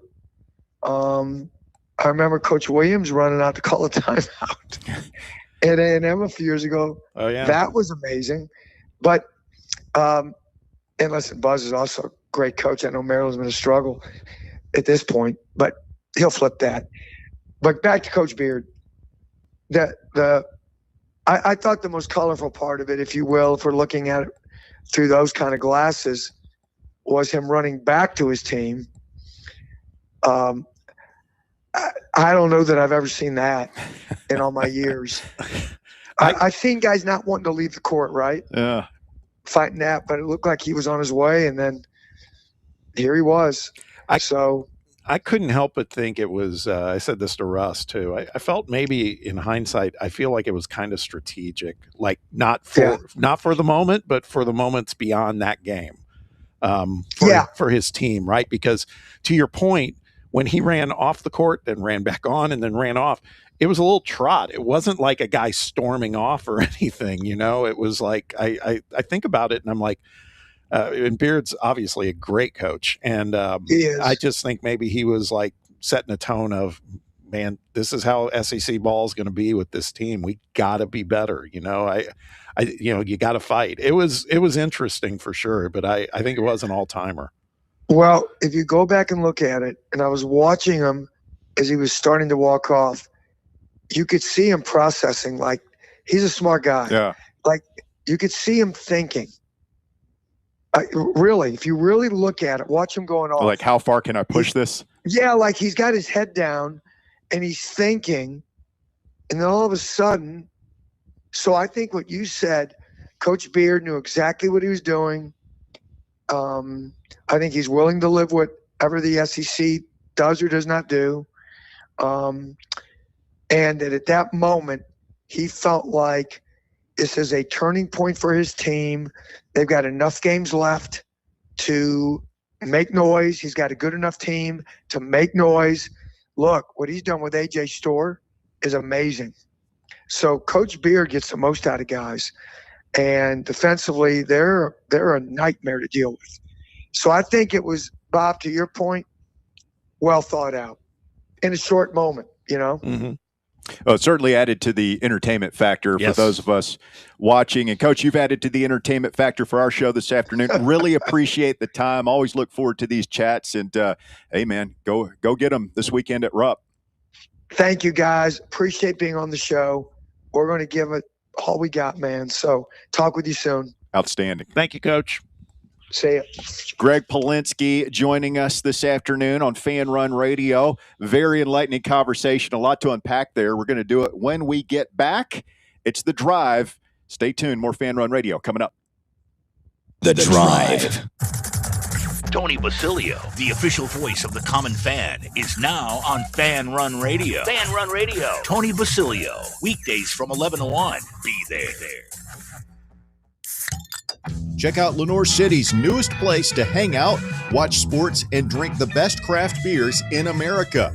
The Casual Pint Lenore City is now open on Highway 321. They've got over 30 beers on tap, with everything from lagers and pilsners to sours and IPAs, as well as stouts, porters, and brown ales. You can also create your own six-pack from their singles cooler or pick up some packaged beer and a growler fill to go. And be sure to bring your appetite, because they have a great menu featuring appetizers, brats, burgers, flatbreads, and wings. It's the Casual Pint Lenoir City, now open on Highway 321 across from Gold's Gym in Lenoir City. Swing by and check them out, and don't forget to tell them Fan Run Radio sent you.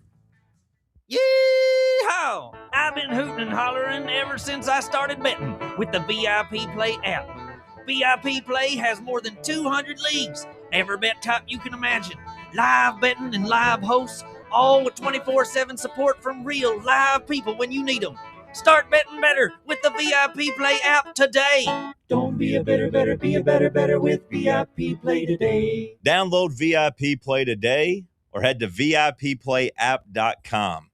Make sure you use the promo code FANRUN to take advantage of their welcome bonus and so they know that we sent you. Gambling problem? Call 1-800-8899-789. Must be 21 or older and located in Tennessee to bet. Vol fans, reimagine your home at Broadway Carpets and Flooring for any remodeling or building needs. With a variety of carpets, rugs, hardwood, vinyl, and stone, Broadway has all the flooring and installation options you're looking for, including pet-resistant products like Pet Perfect Carpet from Shaw Floors. Visit their showroom in downtown Knoxville or the location in West Knoxville located on Kingston Pike near Pellissippi Parkway today. Your smile says it all, so make sure it's saying the right thing. At Knoxville Smiles, we believe healthy teeth mean happy lives. Invisalign is a clear aligner orthodontic treatment that gradually straightens teeth without the use of traditional metal braces. And now, at Knoxville Smiles, we're offering Invisalign special pricing for new patients. Call for details at 865-539-1776 or just visit us at knoxvillesmiles.com. Don't wait another day to love your smile. Smile brighter with Knoxville Smiles.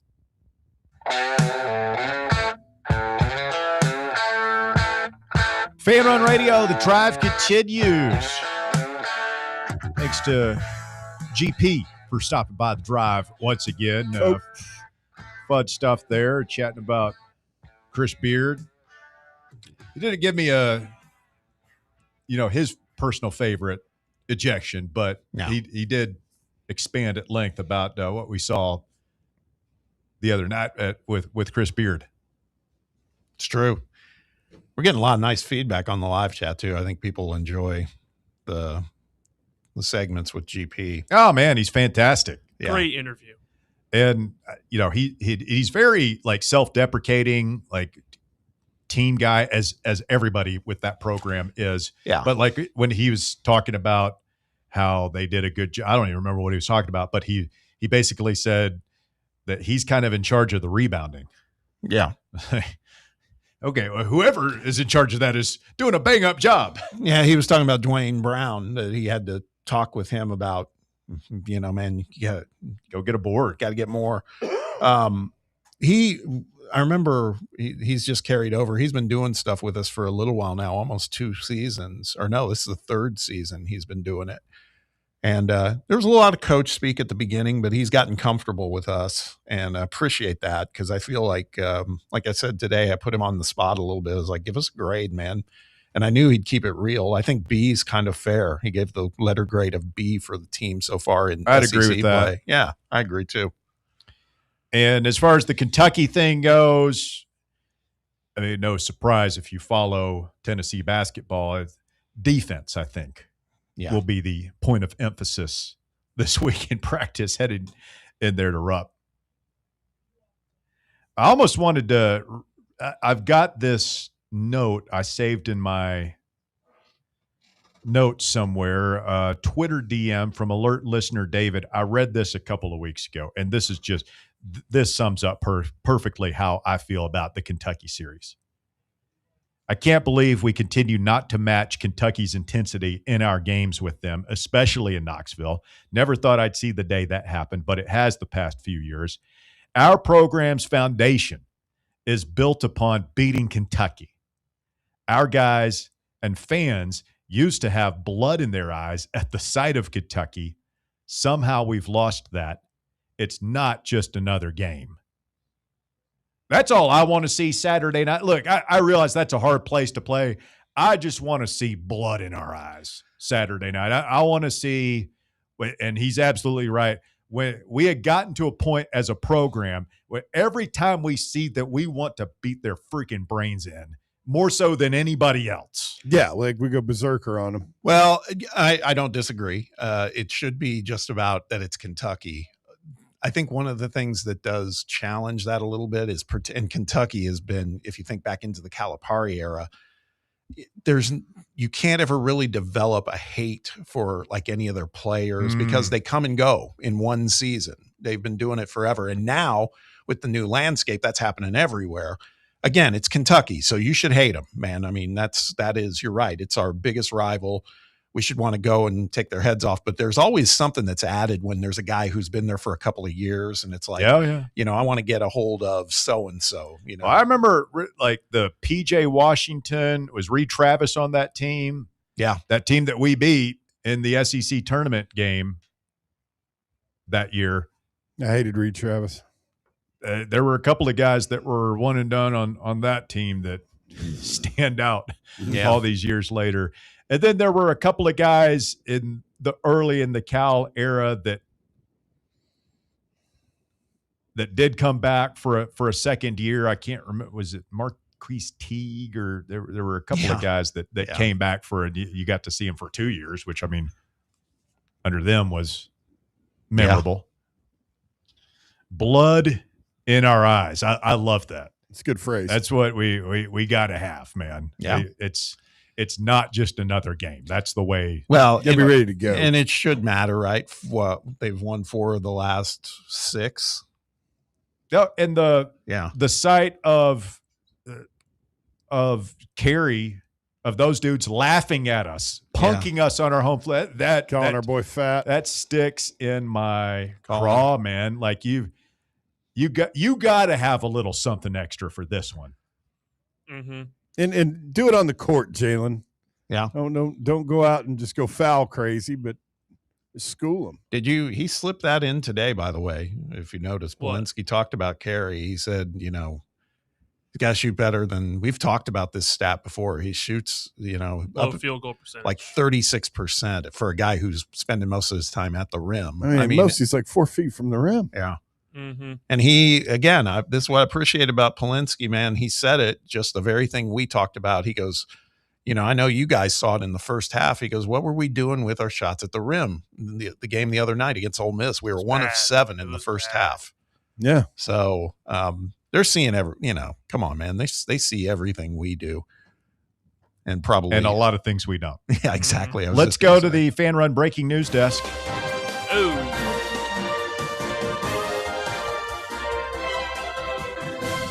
SEC Commissioner Greg Sankey today signed an affidavit supporting the NCAA against Alabama men's basketball player Charles Bediako in their ongoing legal battle. If only Greg Sankey was in charge of some organization, Russell, that could step in. I don't think I could handle that. But I understand what you're saying, Bear. The conferences are who has all the power. I mean, he could do it. Well, I love it. Take that, Nate Oates, man. That's it raises a couple of interesting questions, right? Yeah. One, what happened between the conference and Alabama? Did Sankey pick up the phone and say, "Hey, guys, what are you doing?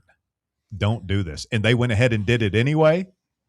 And then 2, is Sankey going to weigh in on the Joey Aguilar case and try and put his finger on the scale there? I mean, this will be a test of what we've been, our way of rationalizing this as Tennessee fans. And I do think it holds water, as we've said time and time again, is, hey, Aguilar didn't forego his eligibility, try to play professionally, and then want to come back. Mm-hmm. That's a big difference in this. But there are certainly those out there, many people out there who don't like the idea of Aguilar coming back. And I would imagine that they would want to see Greg Sankey make a similar statement in that case as well. I'm sure they would, but I feel like if he was going to make a statement, he would have done it last year when all the whole JUCO stuff started with Diego Pavia. Like, he didn't get involved in that, to my knowledge, really at all, and just let the courts handle it. And that's what the Aguilar situation is, and that's what the Bediako situation is not. Sankey writes, quote, I respectfully ask the court to uphold the NCAA eligibility rules challenged in this case, which are essential to the integrity of college sports, to the educational mission they serve, and to the opportunities they provide for current and future student athletes. How do you think that's going over down in Dixie? Roll down Tide. Probably not real well. Just burn it to the ground, man. That's what I'd love to see. Talking about Alabama. College sports. I mean, we're already halfway there. We're pouring gasoline on it. No, that's what I'm saying. Like what we were talking about with Jake Crane yesterday. How great would it be if the NCAA, like the selection committee, said, Alabama, we're not going to count. Yeah, you're actually not invited. Well, they've only won 2 games since they got him. Yeah, last night, and they were lucky to get out of there last night. Yeah, some of the shine on Sankey's star kind of been tarnished a little bit. I mean, the whole deal with the Big Ten, they pressure us into 9 SEC games. I mean, I think we still didn't get the 16-team playoff. He got played. I think between that and think back to SEC media days. I remember talking about this in the summer. My thing with Sankey is I think he's a smart guy and everything, but the level of smugness with that dude is annoying. It's like, he comes to SEC media days like voice of God, and he's going to talk about all this stuff. The things he said about the college football playoffs, like he thinks the SEC deserves 8 teams in the field of 12. It's like, well, you can get away with that stuff when you're winning, right? When you're that's the best 15 conference. of the last 20 national championships. Yep. But now the Big Ten has won 3 in a row. Yep. And I was reading a thing today about look at the mock drafts. The Big Ten is catching up and surpassing the SEC there too. What does that mean for the future of these 2 conferences and their rivalry?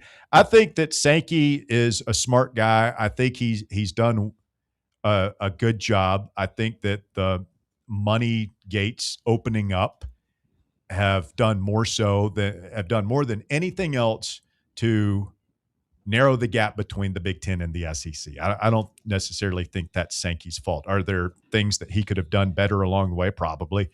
But the other story that's out there today, Ross Dellinger reporting that the SEC we went over the billion mark. Yeah. Over $1 billion in distribution from the conference to the schools, $72.4 million per school. That's a lot of money. And I remember, years ago when that number was like $15-20 million, and that was considered like, oh my God, like that's, and I mean that seems quaint now. That's going to have an impact. Like the SEC, whatever the gap is, the Big Ten's a little bit more. Yeah. But whatever that gap is negligible when you're talking, what's the difference between 70 and $80 million? But it's the ACC and the Big 12 that are being left behind. And then you've got Kelvin Sampson last night up in his press conference basically saying, hey, our coffers are running dry. Yeah, we're broke. We don't have the money to compete in recruiting anymore. Sounds like he needs a talent fee put in place down at Houston. Evidently. Stay with us. See what you did there. Hour number 3 of The Drive coming up. It's Fan Run Radio. The Drive. Fan Run Radio, where Big Orange Country comes to talk sports. Start your morning off with your daily dose of talk sports with John Reed and Cody McClure from 8 to 11. Then it's Tony Basilio from 11 to 1. The Playbook with William Pattison from 1 to 3. And The Drive from 3 to 6. It's 10 hours of hard-hitting local sports radio every day, right here on the flagship station for Tennessee fans. This is Fan Run Radio, Knoxville. White Claw is taking hard seltzer to new heights with White Claw Surge. At 8% alcohol, White Claw Surge is a stronger wave of refreshment that doesn't compromise on taste. Available in 4 bold waves of flavor like ripe blackberry, citrusy blood orange, zesty natural lime, and tart cranberry. Check out your favorite retailer in-store and online for the White Claw Surge Variety 12-pack and 16-ounce single-serve cans. White Claw Surge. Please drink responsibly. Citizens National Bank. Life is more fun with a Good Life checking account from Citizens National Bank, offering extra benefits including bank travel. This September, experience the perfect fall getaway on the New England Rails and Sails Tour, or join CNB in October to chase the Northern Lights in Iceland.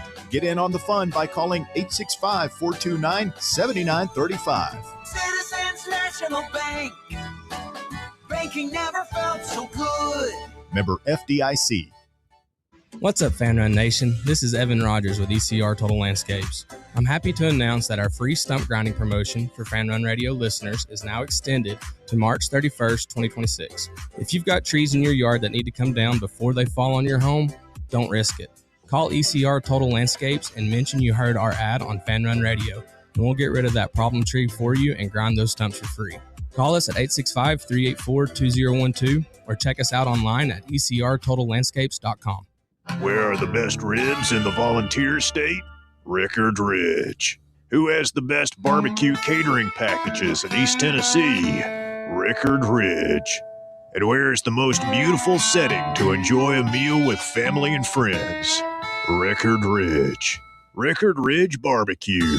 Just a quick ride up I-75, take exit 134, hang a right, and Rickard Ridge is on your left, just inside Cove Lake State Park. I'm a pretty great multitasker. I can wash dishes and do laundry. I can roller skate while walking my dog. I can even order lunch while doing my homework. But I can't use my phone while driving. A distracted driver is one of the leading causes of death in the United States. So when it comes to driving, please, don't be a multitasker.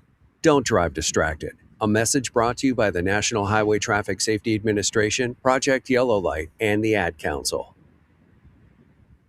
You're listening to FM 105.7 and AM 1340, WKGN Knoxville, and W289CU Knoxville, Fan Run Radio. Men all around Knoxville are celebrating the difference Men's Pro has made in their life. I'm Evan Bass, founder of the clinic. If you're struggling with ED, we want you to be able to celebrate as well. As men, we hate going to the doctor, but Men's Pro was designed to take care of men like you better. These things can get worse if untreated, but you're not alone. The medical support team at Men's Pro has your back. Today's the day to feel alive again. ED, performance issues, enhancement. We've effectively helped men jumpstart their performance comprehensively and with proven medication dialed in just for you. With same-day booking, you can meet our passionate team, and under guidance from our medical provider, you could leave with a plan that changes your life. The number one thing we hear guys say is, I forgot how I used to feel. Guys, it's time to feel amazing and crush this new year. Call my team right now and let us treat you to an unforgettable experience. Dial 865-544-8220 or go to menspronknoxville.com.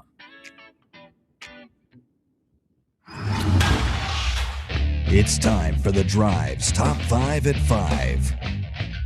Quitting time on your Thursday, 5 o'clock here on Fan Run Radio. I'm Russell Smith. Thanks for tuning into the show. We begin our third and final hour, as always, with the Top 5 at 5, brought to you this afternoon by Smoky Mountain Brewery in Turkey Creek. Come see us out there on Tuesday next week. Walker Smith, what you got?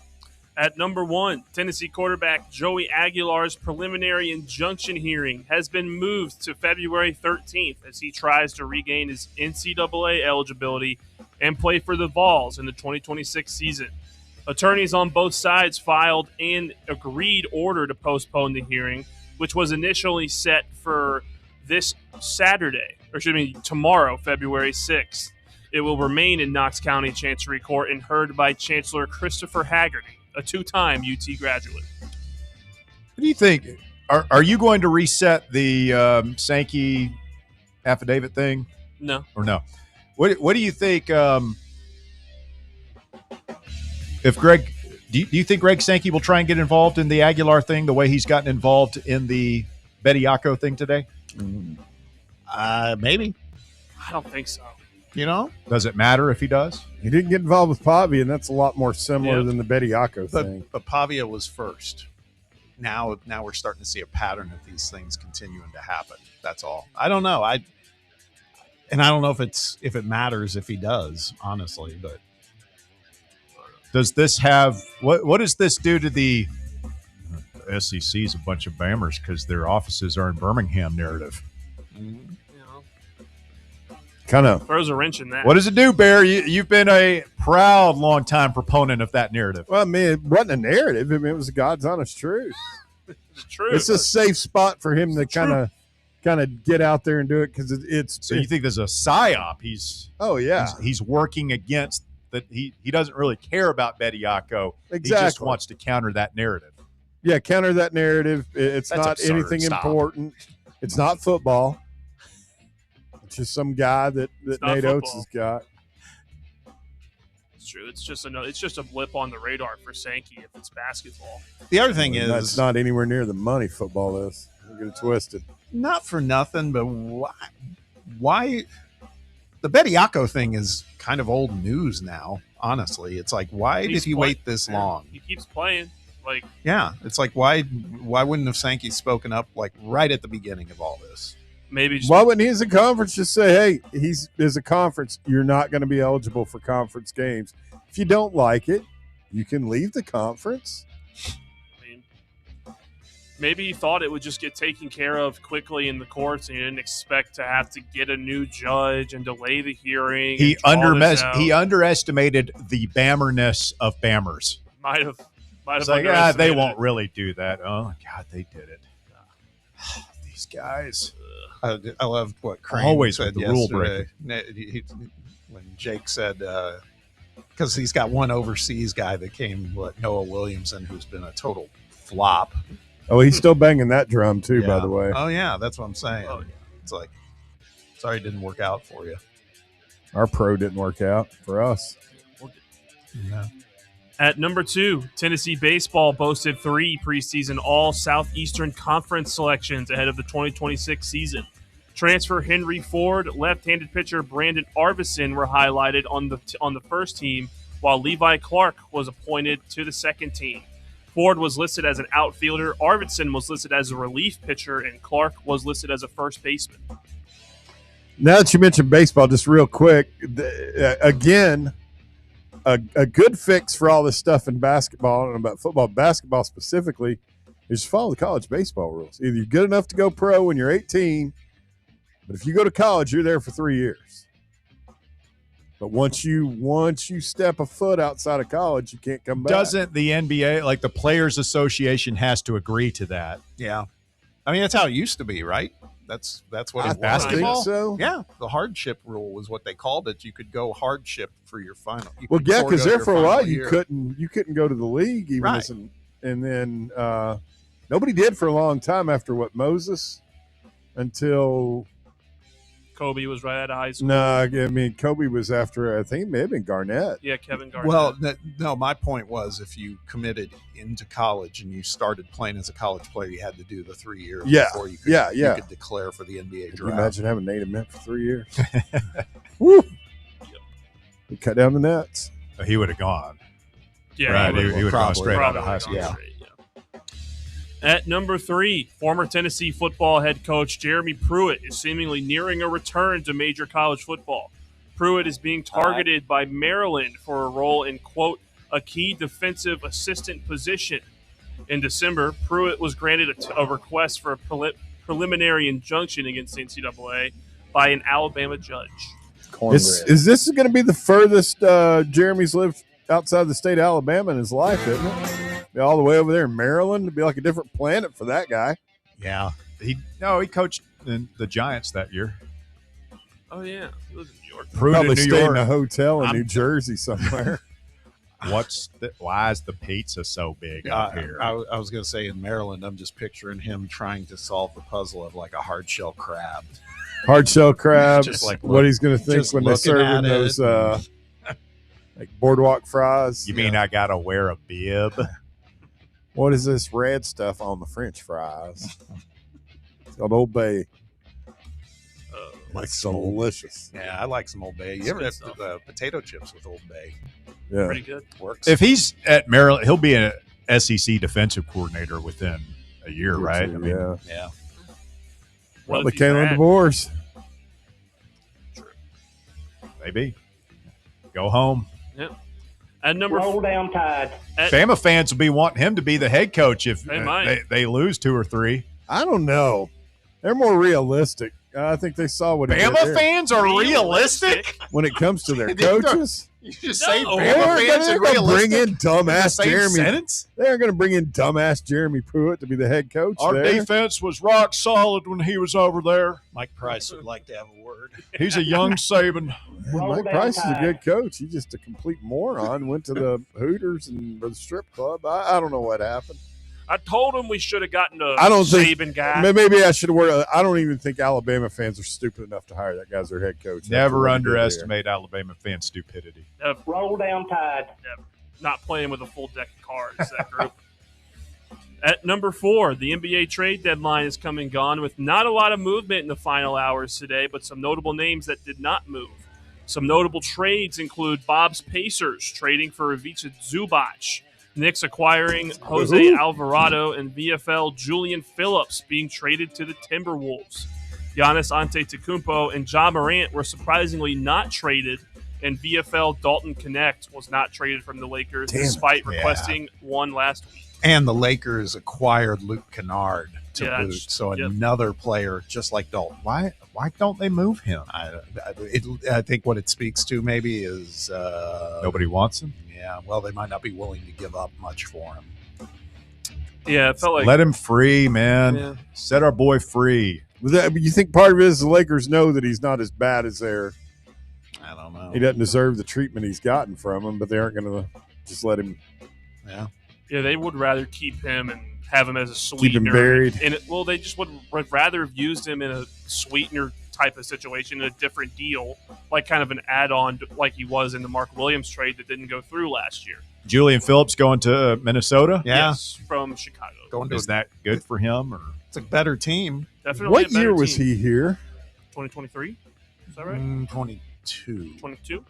the only thing I remember him for is not dunking that ball at Vandy. Cost the game, I think. Yeah, it did. At least arguably. I don't remember anything else that dude did here. He had a Mississippi State with them coming up next week. It makes me think of that. He had a nuclear game against Mississippi State. Oh, like I 27 have no points recollection of that at all.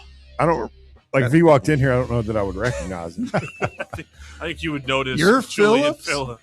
Got a hell, Bob. Oh. Hey. No, he didn't have many big moments, but that Mississippi State game, he was out of control. Yeah. And at number 5, a superstitious woman believed her bad luck and health were caused by poor feng shui and is accused of having caused multiple car accidents in her neighborhood by adjusting the position of a traffic mirror. According to the unnamed woman's husband, she suffered from, quote, bad luck and health as of late. So she called a feng shui expert to see if something could be improved. The expert said that the traffic mirror that had been installed opposite the woman's house more than a decade before was the cause of her problems. The woman and her husband felt that it was like a, quote, demon-revealing mirror that could reveal the true identity of a demon disguised as a human. So she started moving them and causing traffic accidents in the area.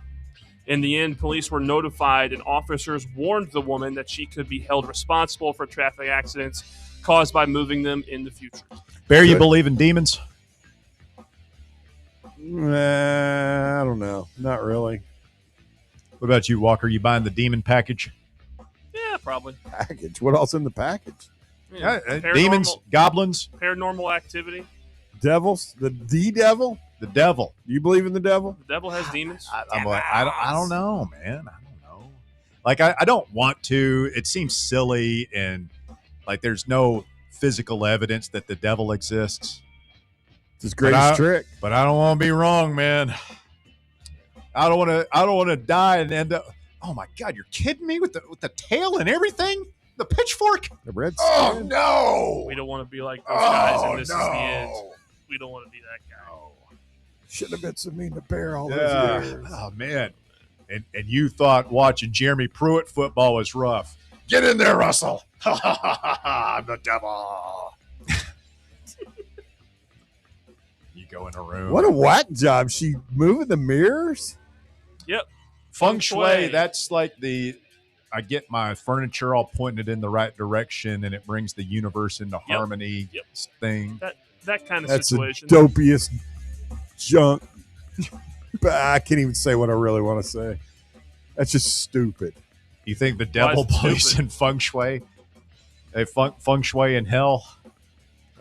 I mean, just the Feng Shui thing is Why is it that's dumb? not because it's not a real thing. Bob, you were out there in California. You've been in some nice offices and stuff. You had a Feng Shui office, didn't you? No, No? No. It's okay if you did. I didn't. But Imagine yours had.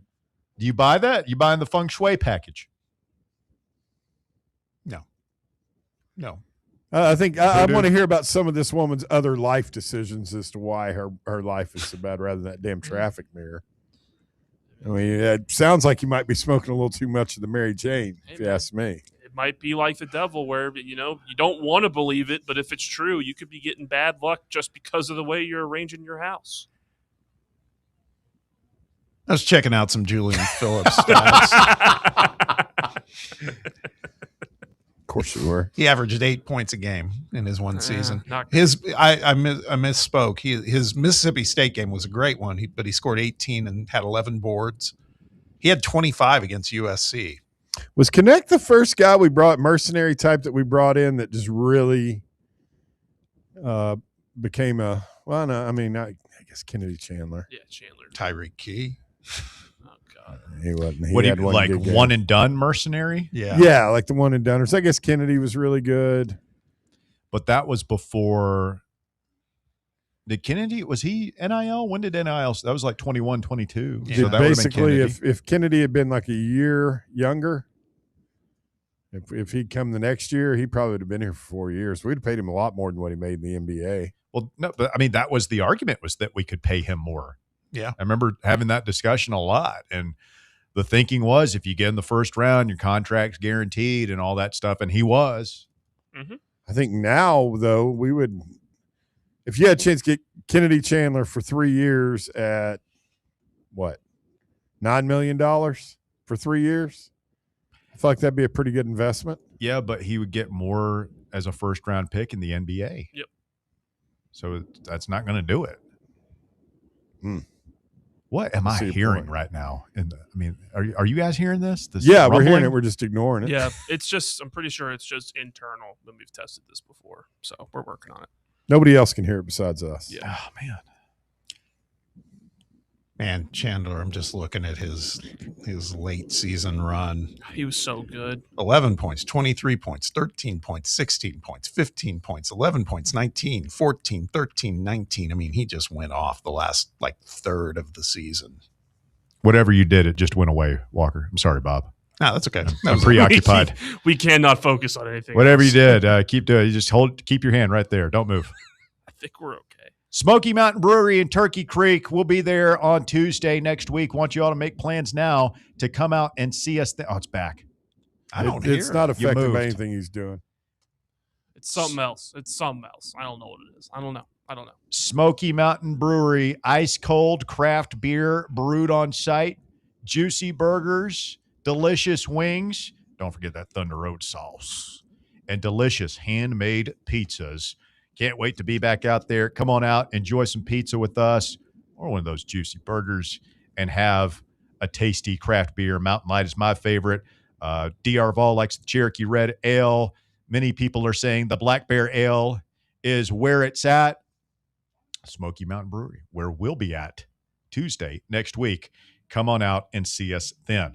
Open lines the rest of the way. If you want to jump in, go ahead and take a shot now. 865-966-3435. 966-3435, your number to get on board. It is Fan Run Radio. We're back with more right after this. The Drive. Check out exclusive Fan Run video content on YouTube. Just search Fan Run Sports and be sure to like and subscribe. Smoky Mountain Brewery is the place to be for game day. From the moment you walk in, it's wall-to-wall big screens, making Smoky Mountain Brewery the perfect place to watch the Vols or your favorite team in action. With locations in Turkey Creek, Maryville, Pigeon Forge, and Gatlinburg, you're never far away from a great time at Smoky Mountain Brewery. Try one of their world-famous microbrews like Black Bear Ale, Mountain Light, or Cherokee Ale. Juicy burgers, wings that bring the heat, and delicious handmade pizzas made with hand-tossed crust from the freshest ingredients and their own special sauce from a secret recipe, topped off with hand-grated cheese and farm-fresh toppings. And don't forget, those famous microbrews are also available in kegs for your next party or in 6-packs and growlers to go. So grab your crew and head to Smoky Mountain Brewery and tell them Fan Run Radio sent you. Smoky Mountain Brewery. Eat local, eat good. Welcome to Axle Logistics, where excellence isn't just a goal, it's an energy. As a leading third-party logistics company, Axle is powered by an award-winning culture built on a work hard, play hard mentality. Here, the drive for success is contagious and hard work never goes unnoticed. Whether you're just starting out or looking to level up, Axle Logistics is the place to launch your career.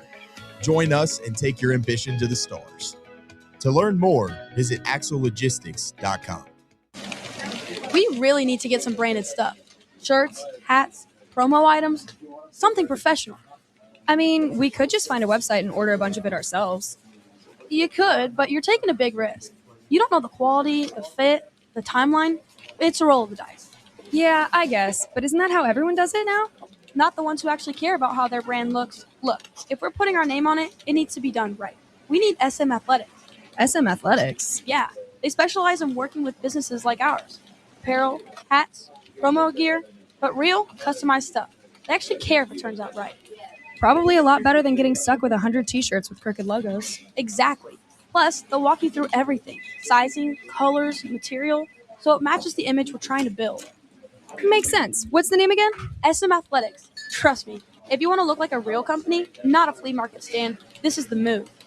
If you're serious about your brand, work with people who are serious about getting it right. SM Athletics. Your smile says it all, so make sure it's saying the right thing. At Knoxville Smiles, we believe healthy teeth mean happy lives. Whether it's a routine cleaning, whitening for that big event, or fixing a nagging toothache, our gentle team is here for you. With flexible hours, family-friendly care, and the latest technology, Knoxville Smiles makes every visit stress-free. Don't wait another day to love your smile. Call Knoxville Smiles today at 865-539-1776 or book online at knoxvillesmiles.com. Smile brighter with Knoxville Smiles.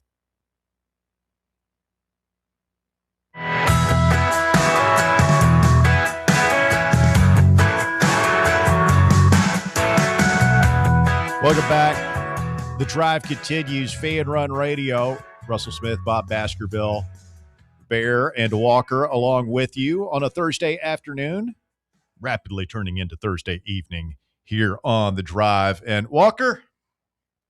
Yes, sir? I'm going to need a little something from you. Okay. Bring me the Olympics music. Oh, my God. Look at Bear. Whoa. Bring me the Olympics theme song. Taking over our thing. Bear's head popped up when he heard that, like my dog does when I open the treats up. You know? Funny guy today, Bob. One day before the Olympic opening ceremony in Milan, officials from the World Anti-Doping Agency are addressing claims in the German press. Oh, no. That male skiers could be injecting their penises with hyaluronic acid to gain an advantage in the games. Oh, my God. Why are you besmirching this music? I think I remember when this story came out. I'm reading from CBS News. This is an important story rocking the sports landscape. Male skiers could be injecting their penises with hyaluronic acid. What does hyaluronic acid do, Russ? I don't know. It makes you fly farther on the ski better. Where'd the music go? I'm not done. Settle down. Hey. Settle. You settle down. It's a 3-minute long track. You got plenty of time. You got to know how this to. John Williams from Star Wars? He did this, right? I think so. Jurassic Park. Legend of the game. Last month, a report in the German paper Bild suggested that male athletes were injecting the filler into their genitalia ahead of their ski jumping suit fittings so that 3D scanned measurements used to assess their suit sizes would be slightly larger, thus potentially giving them an advantage in competition. Yes, I get to understand now. I remember, I think this story came out at some point this summer. God, it's awesome. I love WADA Director General Olivier Nigli told journalists in Milan when asked about the claims, quote, "I am not aware of the details of ski jumping and how that could improve performance. If anything was to come to the surface, we would look at it and see if it is doping related. We don't address other non-doping means of performance enhancing." Sounds pretty performance enhancing. Well, to me. I mean, it's that border. So you're not taking like EPO or like Lance Armstrong, like injecting yourself with stem cells or giving something. you an advantage on your. You are injecting a chemical uniform. into your body. It just makes your wiener bigger. Yeah. To give you more fabric that would obviously, I guess, give you some kind of advantage while I on don't flight. like. How would that? I feel like that it would make the fabric flap in the wind. Like if it's not I think that's what firm, isn't that an aerodynamic? That's drag. Is it distance or how long you're in the air on these jumps? What's the difference? Well, like you can go It's a straight. combination You can of go all those. straight up a lot higher and stay in the air longer and not go as far. And I don't know if they judge it by how long you're in the air or how far you go. It's a combination of distance. I understand that. I'm saying like the theory is you have a bigger bulge down there, right? Which causes you to be able to use more fabric when you're making that flight suit they wear. Oh, so they're more resistant. They're insisting that okay. I see. It'll help them the more wind resistant. I mean, I guess the more if lift it stays they get. big, if it's I don't know how this works. Might have to look into it. But if it really, that's the one spot where I draw the line. If you told me that if they don't inject me there with needles, I'm going to die. Hey, it's been a good run, man. I'm not letting you shoot it up. What if they said there's no medical risk at all, but you're going to be a little bigger? You still have to stick the needles in there, and I feel it. I've heard from someone who would actually know a little more about hyaluronic acid than y'all. Please enlighten us. It's a female, and she said it is used in a lot of skincare products that keeps your face. She says it keeps your tight. face. Yeah, I think tight. You can never have enough hyaluronic acid in skincare. I love guys being dudes, man. Somewhere, some guy saw chicks putting this in their face, like rub that on my junk. It'll like I'm gonna stick that needle in my dong and gain an inch or two. I don't know. I mean, all these Olympic sports, sometimes it comes down to thousandths of seconds or the difference between winning a gold and not. Sometimes between the sheets, it comes down between centimeters. Now, Coastal Vol on the live chat, there's a lot of points of view on hyaluronic acid. He says it improves cushioning between the joints. It's used on racehorses a lot. People use it for joint pain and for skin care. Love our audience. It's not a thin material, though. Very educated. Ouch. Knowledgeable. Still not seeing how this affects your penis. Yeah, I like it. Makes it bigger, and you get more aerodynamic. Look here. I'm just picturing these Germans. They're so full. They've worked their entire life to get to this moment. They've arrived at the Winter Olympics, and there they are, walking in with their huge dogs. with their national anthem playing in their head, swole up with a couple of things, but national pride being one of them, as they proudly reach for the syringe and give a shot of hyaluronic acid right into their dong. Yeah, and then said female also said the end result will be it'll be bigger, it won't be stronger, it'll be softer. So I don't know, man. I'm lost at this point. And then Coastal Vol says, I've sold it for almost 20 years. It's big in the supplement community and skincare. Never seen it used for the schlong. Well, I mean, they'll do a lot of crazy ass things when it comes to Olympic competition. That's a great segment. I just want it to be duly noted that Bob was the first one ever on this radio station, as far as I know, to use the word schlong on the air. He was reading. He did say dong. Did not have that on my bingo card. Hewitt Pruitt says gives a whole new perspective on Eddie the Eagle. Eddie. Did he land one? That's what I was trying to remember. Yeah, He was the guy who's like he was confusing almost me legally with- blind. You're confusing me with someone who cares about the Winter Olympics. Whoa. Whoa, okay. I thought you First were of on all, our time out. side, First Bob. of all, This is the most I've ever thought about it in my life. that This was segment of radio completely right here. unnecessary, way too aggressive, and Derek duly noted. Okay. No, you Hey, guys. why don't you two, when we start, and it starts tomorrow, everybody, you two can just turn out your your fancy show lights over there, and it'll just be me and Walker over here talking about the Olympics. If any of 15 these minutes. hockey guys or speed skaters or losers or anybody else are found to be injecting performance-enhancing drugs into their wieners, you let me know. We'll talk about it, okay? You're a couple of pinko commies over there is what I'm saying. Un-American. Truly. That's you're lucky, rich. you're lucky That's Joe rich. McCarthy's dead. That's Why rich. do you hate Jesus in you can't America? even keep a straight face My right face now. is straight right now. Why do you hate Jesus in America? I've asked you this for years. His face might need a little hyaluronic acid. Loosen it up a Russell's little. brain does. That doesn't even make any sense. Yeah. Let's get Tim in here. Tim, you're on the drive. It's Fan Run Radio. Oh, hey, just two shout-outs. One to your audio. You guys have disappeared off my radio app for a few days, and now it's like the best audio ever. I don't know if you made some changes, but whoever's your What audio app are engineer, you? What app are you using? Please tell us. Simple Radio. What the hell is Simple Radio? It's a free app, man. It doesn't have, only has a few stations, but it's got you guys. See, here's the thing with this stuff that's so confusing and hard to manage. And we actually had a meeting on this yesterday, but there's so many ways to disperse our content now. And we know by the way, 105.7 has been repaired. It sounds great. 1340, we're getting close on. We're going to be back there. But like we get people say, well, I can't find your app in the App Store. Well, you're not on TuneIn Radio. Well, this app, Simple Radio, Well, like it pops up with your fan run, the communist-looking power fist and the microphone in the hand thing. Bear designed Fan that. Run Radio. Did not. So I mean, I'm glad that it's working, but people ask me like, how can I consume your show? I'm like, I don't know. Yeah, it's everywhere. It's on YouTube. It's on the app. It's on it's on like 5 different apps. Yep. Well, that's good. It's on the radio. The other shout-out Yeah.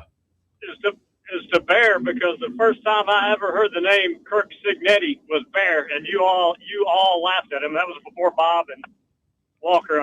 Did you have a guy on there named Houston at one time? Houston Crest or something? Complete and total simpleton that guy is.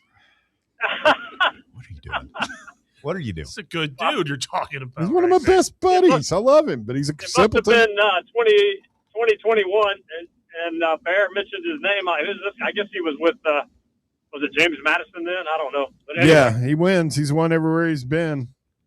and you were dismissed promptly, but it looks like you were right. Well, then he ended up hating Indiana, so who's really right? That had more to do with Bob. Okay. Yeah, Bob's not an Indiana fan. No, but he's from there.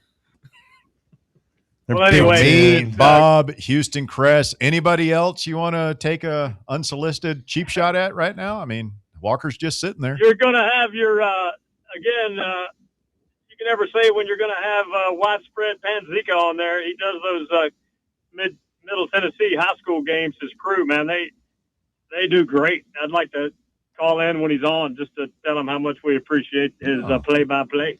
No, pass he's a that along. superstar. That kid is. Big things. Yeah, I don't know why they put up with all that. Maybe they'll end up on the SEC network someday or something, but they do a good job anyway. Thanks, Tim. Appreciate the kind words. Anything else? No, that's it. Y'all be good. You too, man. Thank you, man. 865-966-3435, your phone number. If you want to get on the show this afternoon, you could call or text us 865-966-3435. I do have some breaking news. Do we need to go to the desk? Absolutely. Still hear that thing.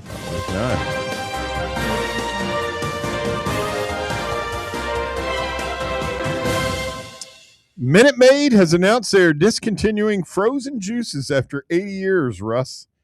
What's in the stores now is all there'll be. So if you're a big fan of that stuff, like the frozen orange juice that your mom would dump into the pitcher and pour the water in there and you mix it with the spoon. I've never had that. Well, I had Tang.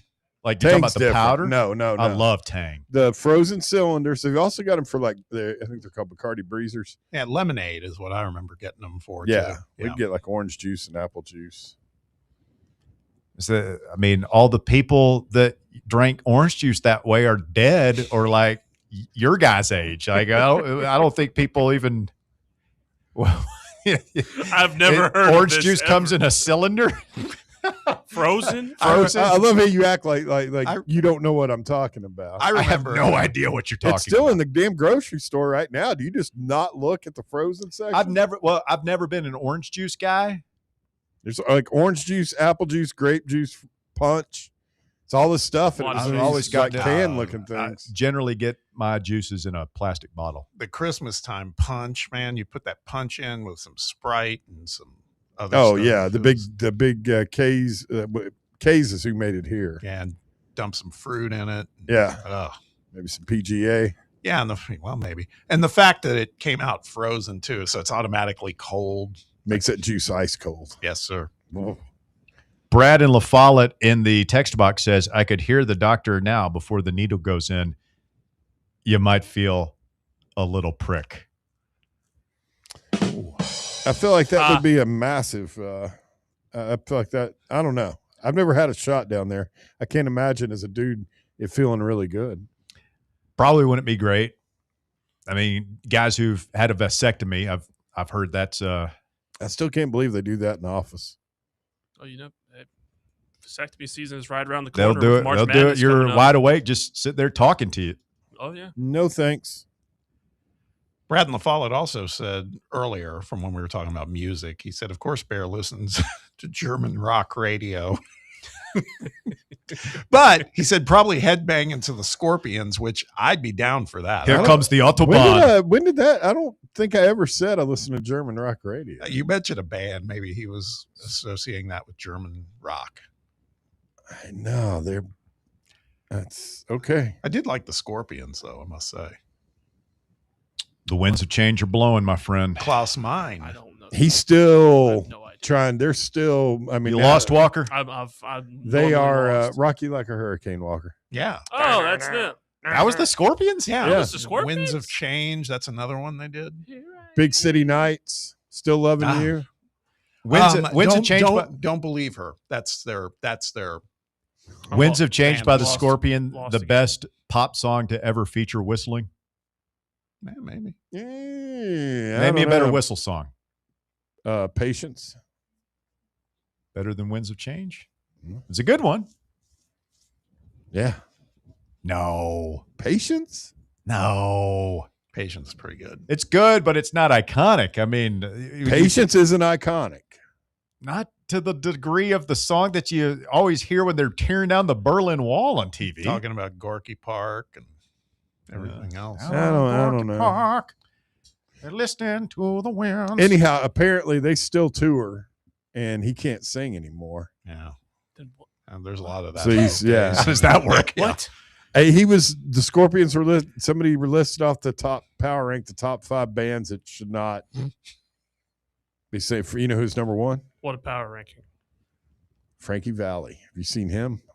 No. The top 5 bands that should what? Top 5 singers that should not be performing publicly and charging because they're just old and washed up.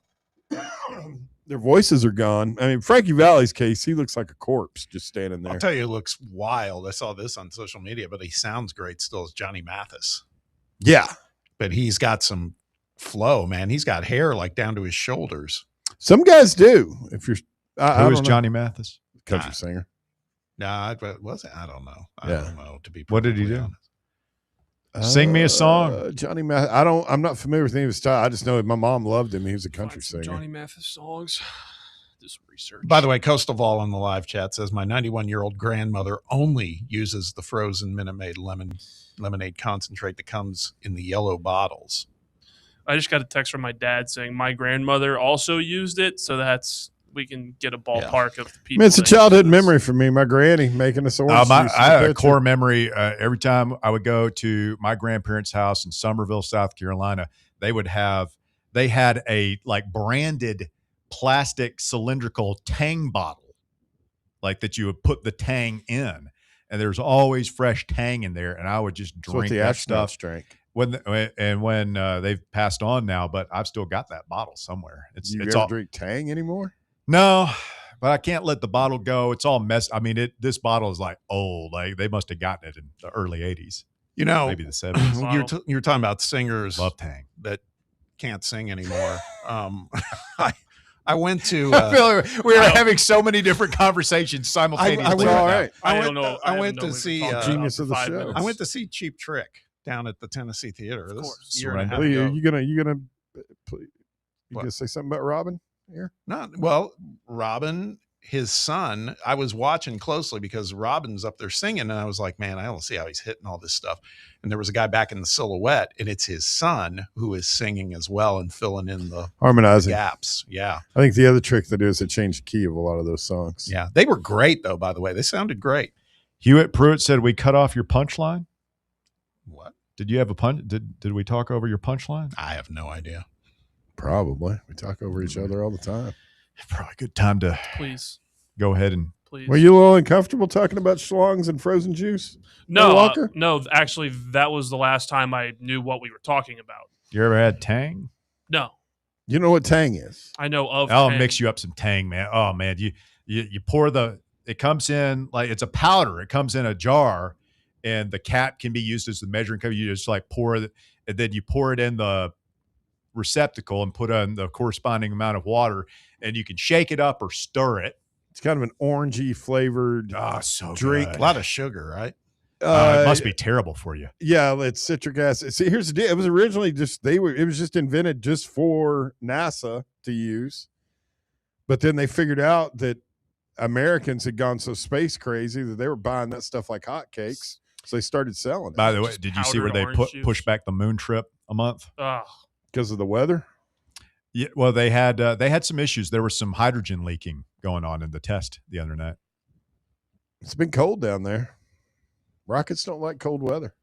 Maybe they ought to set it up in more of a feng shui style. Stay with us. The Drive continues. It's Fan Run Radio. Back with more after this. The Drive. Can't get enough Fan Run Radio? Download the free Fan Run app and take the best Tennessee sports conversations with you wherever you go. Have you ever found yourself wishing your clothes looked brand new again? Whether it's your favorite suit, that little black dress, or your comfy winter coat, Crown Cleaners can make it happen. From stubborn stains to delicate fabrics, the expert team at Crown Cleaners uses the latest cleaning technology to ensure your clothes come back looking and feeling fresh. Visit one of their 2 area locations, Kingston Pike on Bearden Hill or South North Shore Drive near Dunkin' Donuts. Online at crowncleaners.com. Crown Cleaners, a tradition of excellence. Located in Knoxville's historic Old City, Barley's offers great food, live music, the best draft beer selection in town, and now your new favorite place to watch sports. Their indoor projector is perfect for any weather, and they've revamped their upstairs area with more TVs to take in all of the action. Their menu features hand-battered chicken tenders, juicy burgers, fresh salads, and the tastiest pizza in Knoxville. You can enjoy their happy hour drink specials daily from open until 6 p.m. Barley's Tap Room and Pizzeria. Men all around Knoxville are celebrating the difference Men's Pro has made in their life. I'm Evan Bass, founder of the clinic. If you're struggling with ED, we want you to be able to celebrate as well. As men, we hate going to the doctor, but Men's Pro was designed to take care of men like you better. These things can get worse if untreated, but you're not alone. The medical support team at Men's Pro has your back. Today's the day to feel alive again. ED, performance issues, enhancement, we've effectively helped men jumpstart their performance comprehensively and with proven medication dialed in just for you. With same-day booking, you can meet our passionate team, and under guidance from our medical provider, you could leave with a plan that changes your life. The number one thing we hear guys say is, I forgot how I used to feel. Guys, it's time to feel amazing and crush this new year. Call my team right now and let us treat you to an unforgettable experience. Dial 865-544-8220 or go to menspronknoxville.com. When a dangerous, overgrown, or storm-damaged tree is threatening your home, your car, or your family, don't risk it. Call ECR Total Landscapes, your local tree cutting experts. From precision tree removal and trimming to emergency storm cleanup, ECR Total Landscapes has the equipment and the experience to get the job done safely and efficiently. Call today to set up your free estimate, 865-384-2012, or just go online to ecrtotallandscapes.com. Vol fans, reimagine your home at Broadway Carpets and Flooring for any remodeling or building needs. With a variety of carpets, rugs, hardwood, vinyl, and stone, Broadway has all the flooring and installation options you're looking for, including pet-resistant products like Pet Perfect Carpet from Shaw Floors. Visit their showroom in downtown Knoxville or the location in West Knoxville located on Kingston Pike near Pellissippi Parkway today.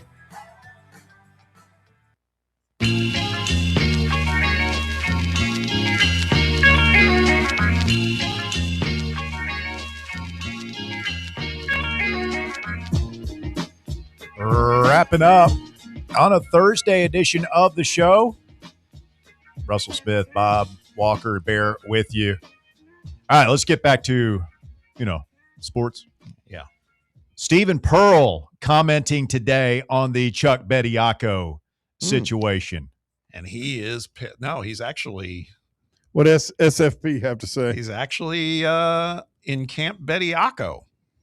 And I quote, "I've probably spent too much time thinking about this, but I kind of feel for the kid in a way. What happens tomorrow if he gets denied? What does he do? I hope the decision makers in that room have thought through that, because are we setting this kid up for failure by bringing him back?" Well, he just goes back to he goes to play professionally, right? And Stephen, he's not a kid; he's a grown man. I'll just hang on. Okay. And then Stephen wraps it up by saying, "I'm almost rooting for him to be able to play on Saturday." They must have seen something in the scout where they're like, "Yeah, this guy's not that big of a factor. Just keep him on something the floor." They can exploit. Yeah. I don't know. My read on that is he didn't want to say anything controversial. He didn't want to come out there and be like, "Oh, you shouldn't be. This is an outrage." Blah, blah, blah. And then add more fuel to the fire. Yep. And he knows he's going to talk about it. So I almost feel like that's kind of a milquetoast way to almost dismiss the issue and keep so he can keep the focus on his team. Yeah. But I mean, if it rules against him, he either goes back and continues playing professionally. I'm sure somebody would take him back there, or he can go play in Europe or whatever. Or if he just really wants to go to college, he can go to college. There's nothing stopping, and Bama will pay for it. He can go to school at Alabama and get his college education. Yeah. He just can't play basketball there. Right. I gotta say, the kid thing kind of, because he's not a kid. He's what, 22, 23? Yeah, he's a kid. I've always thought that's nebulous to me. People, grown ass man. There are some 18-year-olds who are quite mature, and there are some 25, 26-year-olds who are on a fifth grade level. Yeah, physically grown ass man, Bear, like you said. I just think some of them developmentally at that age still, some, like Russ said, some have it together. Nate Ament's a great example of who has it together, but some who are the frontal lobe of your brain is not finished developing until the age of 25. Correct. That's Dr. Russ now, not Dr. Bear. It's where your decision making is processed. I got to say about Stephen Pearl, between this and at the end of the Florida game when they kicked Florida's ass and Keyshawn Murphy did a dunk at the end, which wasn't necessary. I mean, Pearl, the old Stephen Pearl we would have thought of would have been like, pumping his fist and everything else. He was embarrassed. Yeah. I've seen a little growth, quite honestly, the way he handled the loss against Tennessee, everything else. I can't believe I'm defending him, but I never will. Simply, somebody reminded us that, we had the audio at one time. He wished that his degree said Auburn, not Tennessee. But it doesn't. It says Tennessee. And is this the beginning of a road that ends with hell no, Stephen effing Pearl coming home to coach his alma mater? Oh my God. No, we're better. Yeah, you said you kind of like him. I mean, what if he does well? We've seen, I got sucked into Lane Kiffin, by the way, over the summer. I was like, oh, this guy's figured it out, man. And then sure enough, he came back and showed it, reminded us. So I'm not talking about any of that. Like his personality, whatever. What if he goes on a 5 to 10 year run at Auburn and he does really well, and you've got an alum there in the league who I don't know, maybe he wouldn't come back. Maybe he wouldn't do it. But if he's good and we need a coach, he'd have to make a Final Four. What if he did? How do you think the fan base? I think the fan base would not. If he made a Final Four? Oh, and we haven't been? You mean a Final Four at Auburn? At Auburn? Yeah. That's what I'm saying. Maybe. We got a coach who made a Final Four, though. He just hasn't made one here. Okay, but he's like 40 years younger than Steven. Older. Yeah. Yeah, I don't know. That's a thinker. We're going to need a coach here in a couple of years. You can't get much different from Barnes to the Pearl Boys, I think, on a lot of things. Bring me Josh Shirts. That's all I'm going to say. Bob's in love, man. I am. I just see this thawing, though, of Bob's attitude towards Stephen Pearl, and I'm just looking a couple of years down the road. Where does this go? Where does this long and winding road take us? I'm just asking questions. I am, to be clear, I'm not saying I'm a Stephen Pearl fan. I'm saying good for him. He's kind of figuring some things out, which happens in the maturation process. That's all. He's matured a little bit. Yeah, that's all. First sign of it in like 10 years. Yeah. That's all. That's all. Bill, this goes back to an issue we were discussing in hour number one. Joey Aguilar stands, his lawyer in the brief that's been filed says that he made about $1 million playing football at Tennessee last year, and he stands to make about $2 million playing next year. Bill says $3 million after taxes and agents' fees ends up being around $1.5 million if you don't spend a dime, and he's still a California resident. You can add another double-digit tax bill to the state. I think Joey's still profiting handsomely from the arrangement. I don't think he wants to go anywhere, but yeah, I think it'll be interesting to see. I mean, I think Joey's going to get eligible. I think he's going to be our quarterback next year, and I think he's going to be very successful, which is going to be interesting to see how the naysayers, of which there are many. No, they're not. Which they're vocal. We did a poll. Yeah, they're loud. What was the final poll? And that was like 18%. I think it was 78 to 22. Yeah, it's about. That's right on. Loud minority. People who want him back. I think if Joey does, he's going to he might not play professionally. I think if he comes back and balls out next year, throws for another 3,500 yards, we go 10-2. He's going to a training camp somewhere. He might not get drafted. I doubt he would, but somebody will sign him to a free agent deal, bring him into camp. And if he doesn't catch on there, like he's got Andy Kelly playing 20 years for the Nashville Cats written all over him.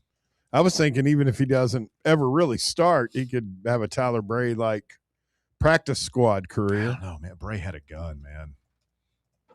Bray had a cannon. How that guy didn't just ball out in the NFL. I mean, he had all the physical tools. I wonder if you asked him, like, if he had it to do over again, wouldn't you go play for the late, great Mike Leach or something? Somebody who just let you stand there and sling the pill 50 times a game. That pretty much we did with him his last year. Yeah, in 2012, he did kept getting hurt, flinging around a lot. He broke his thumb that year, right? No, he broke his thumb at the end of 2011 and came back. He stayed healthy in 2012, as I recall. Good player. He was with the Chiefs forever. Left early, left a year on the table. Maybe he can come back. He's got a year of eligibility. He's got kids in Here we are talking about Joey Aguilar and GMAC, and the answer is sitting over there in California. I'm sure he's the original golf ball thrower. What? I don't know that story. Beer bottles and golf balls. He's mature. What? What is this? You don't remember that? It was when he was sitting on his front porch at his apartment downtown near Roost Chris. I don't know if he was arrested or not, but there was had a run-in with the police. He was throwing beer bottles off the balcony of his apartments at cars. You can't do that. If you're going to do that, I mean, who better than a all-SEC quarterback? I mean, at least he's accurate. He's not going to hit a hapless passerby. I mean, I bet he was. Imagine accurate. if Joe Milton did that. Kill somebody. No kidding. I mean, that'd be like terrorism or something. How far could Joe Milton throw a beer bottle? Full or empty? Both. I think full you can throw farther, don't you think? It's got a little more weight to it. Yeah, for sure. Bob, what do we got on the tube tonight? Any hoops? I don't know. It's pretty light. Yeah, Lady Vols. Do we got any men's games? There's like one good game. With Penn the State, team. Michigan. Yeah, it's kind of the only tough. Freddie DeLeon. Yep. Michigan. Penn State's 1-10. Yeah, they're like the youngest team in the Big Ten. Michigan's going to just destroy them. Probably. By the way, Michigan's a 27.5-point favorite there. We only talked for about 20 seconds about Alabama and Texas A&M last night. Alabama just reaffirmed. Now, I know they won the game, but they reaffirmed what I've been saying all along. They know only one way to play. They shot, at one point, I think I told you guys, they had 52 field goal attempts and like 40 of them were three-pointers. I mean, and then lo and behold, they start taking the ball inside late in the game, and that's when the game swung.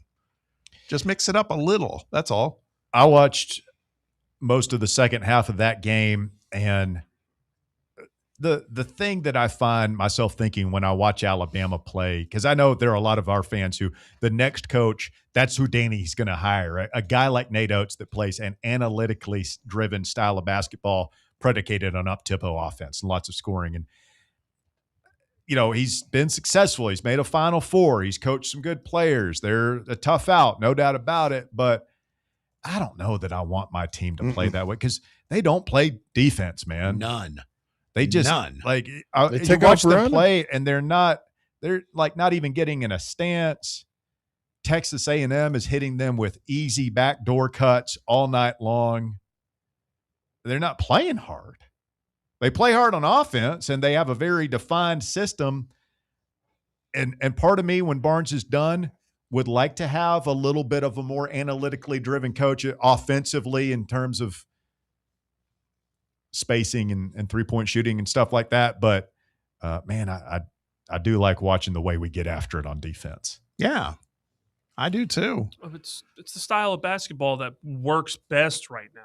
I mean, you look at the best teams in the country, yeah, they could shoot, but they're physically dominant teams. It's Florida. It's Houston. We have some of that. Arizona. Arizona is physically dominant with guys like Tobey, Awaka, and all those guys. UConn, to an extent, is always very physical in guards. Like, that's what works in college basketball, not just like analytics, running, and gunning. Yep. Real quick question. Would you like to see the men's college game adopt the NBA rule and the women's rule where you could advance the ball late? Oh, please. Yes. Why? I just think it adds a whole different wrinkle to the game. I mean, the whole thing where, you know, if you got to go the length of the floor and you have like 2.5 seconds, Kentucky did it the other week against LSU. I know they threw the ball length of the floor, but most of the time it doesn't work. It's like, but like in a situation like last night, you know, A&M can trap in the backcourt, and like that helps them come back as well. Like I think that is a part of the game that I would miss. Yeah. There's just not many teams that do that, though. Is all. Well, you have to, but you have to do it in that situation. Everybody can do it in that situation. Yeah, I guess. Yeah, if you had a timeout, I'd be down for it. But that's a good point. All right, something we can discuss at a later date. Thank you, Bob. Thank you, Bear. Thank you, Walker. I'm Russell. Have a great evening. We'll do it again tomorrow, 3 to 6 here on Fan Run Radio.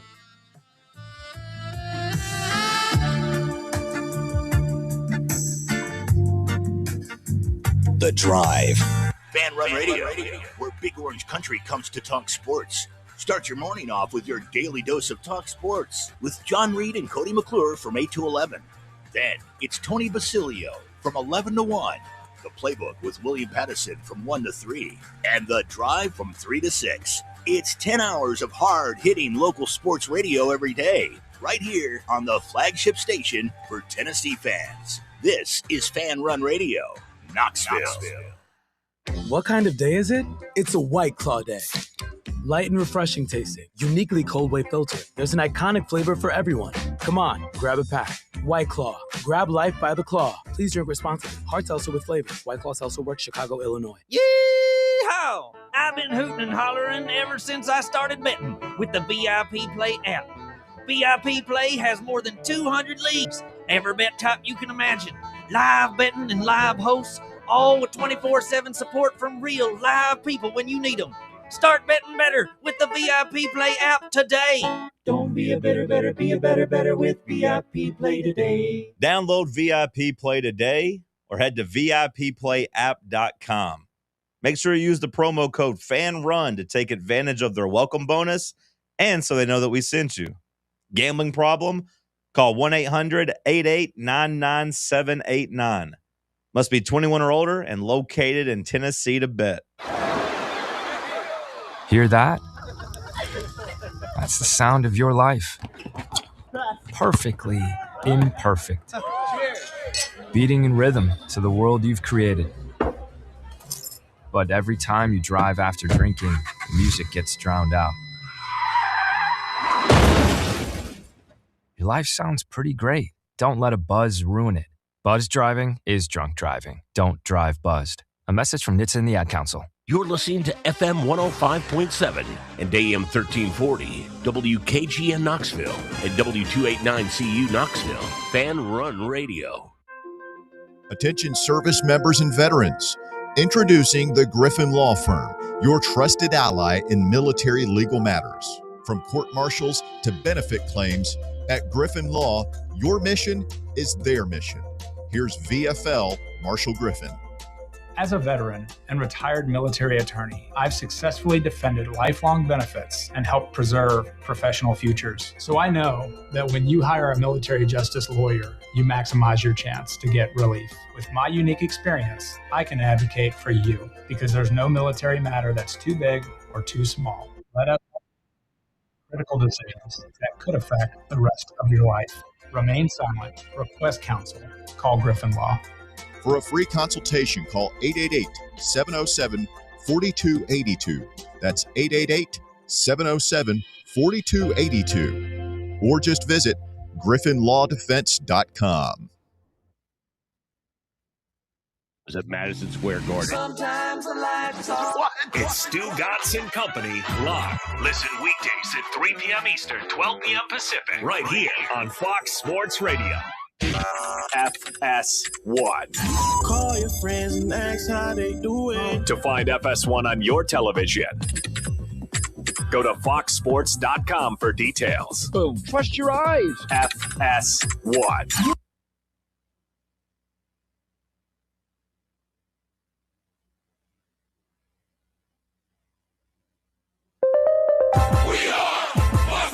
And here's what you need to know. Seattle Seahawks rookie safety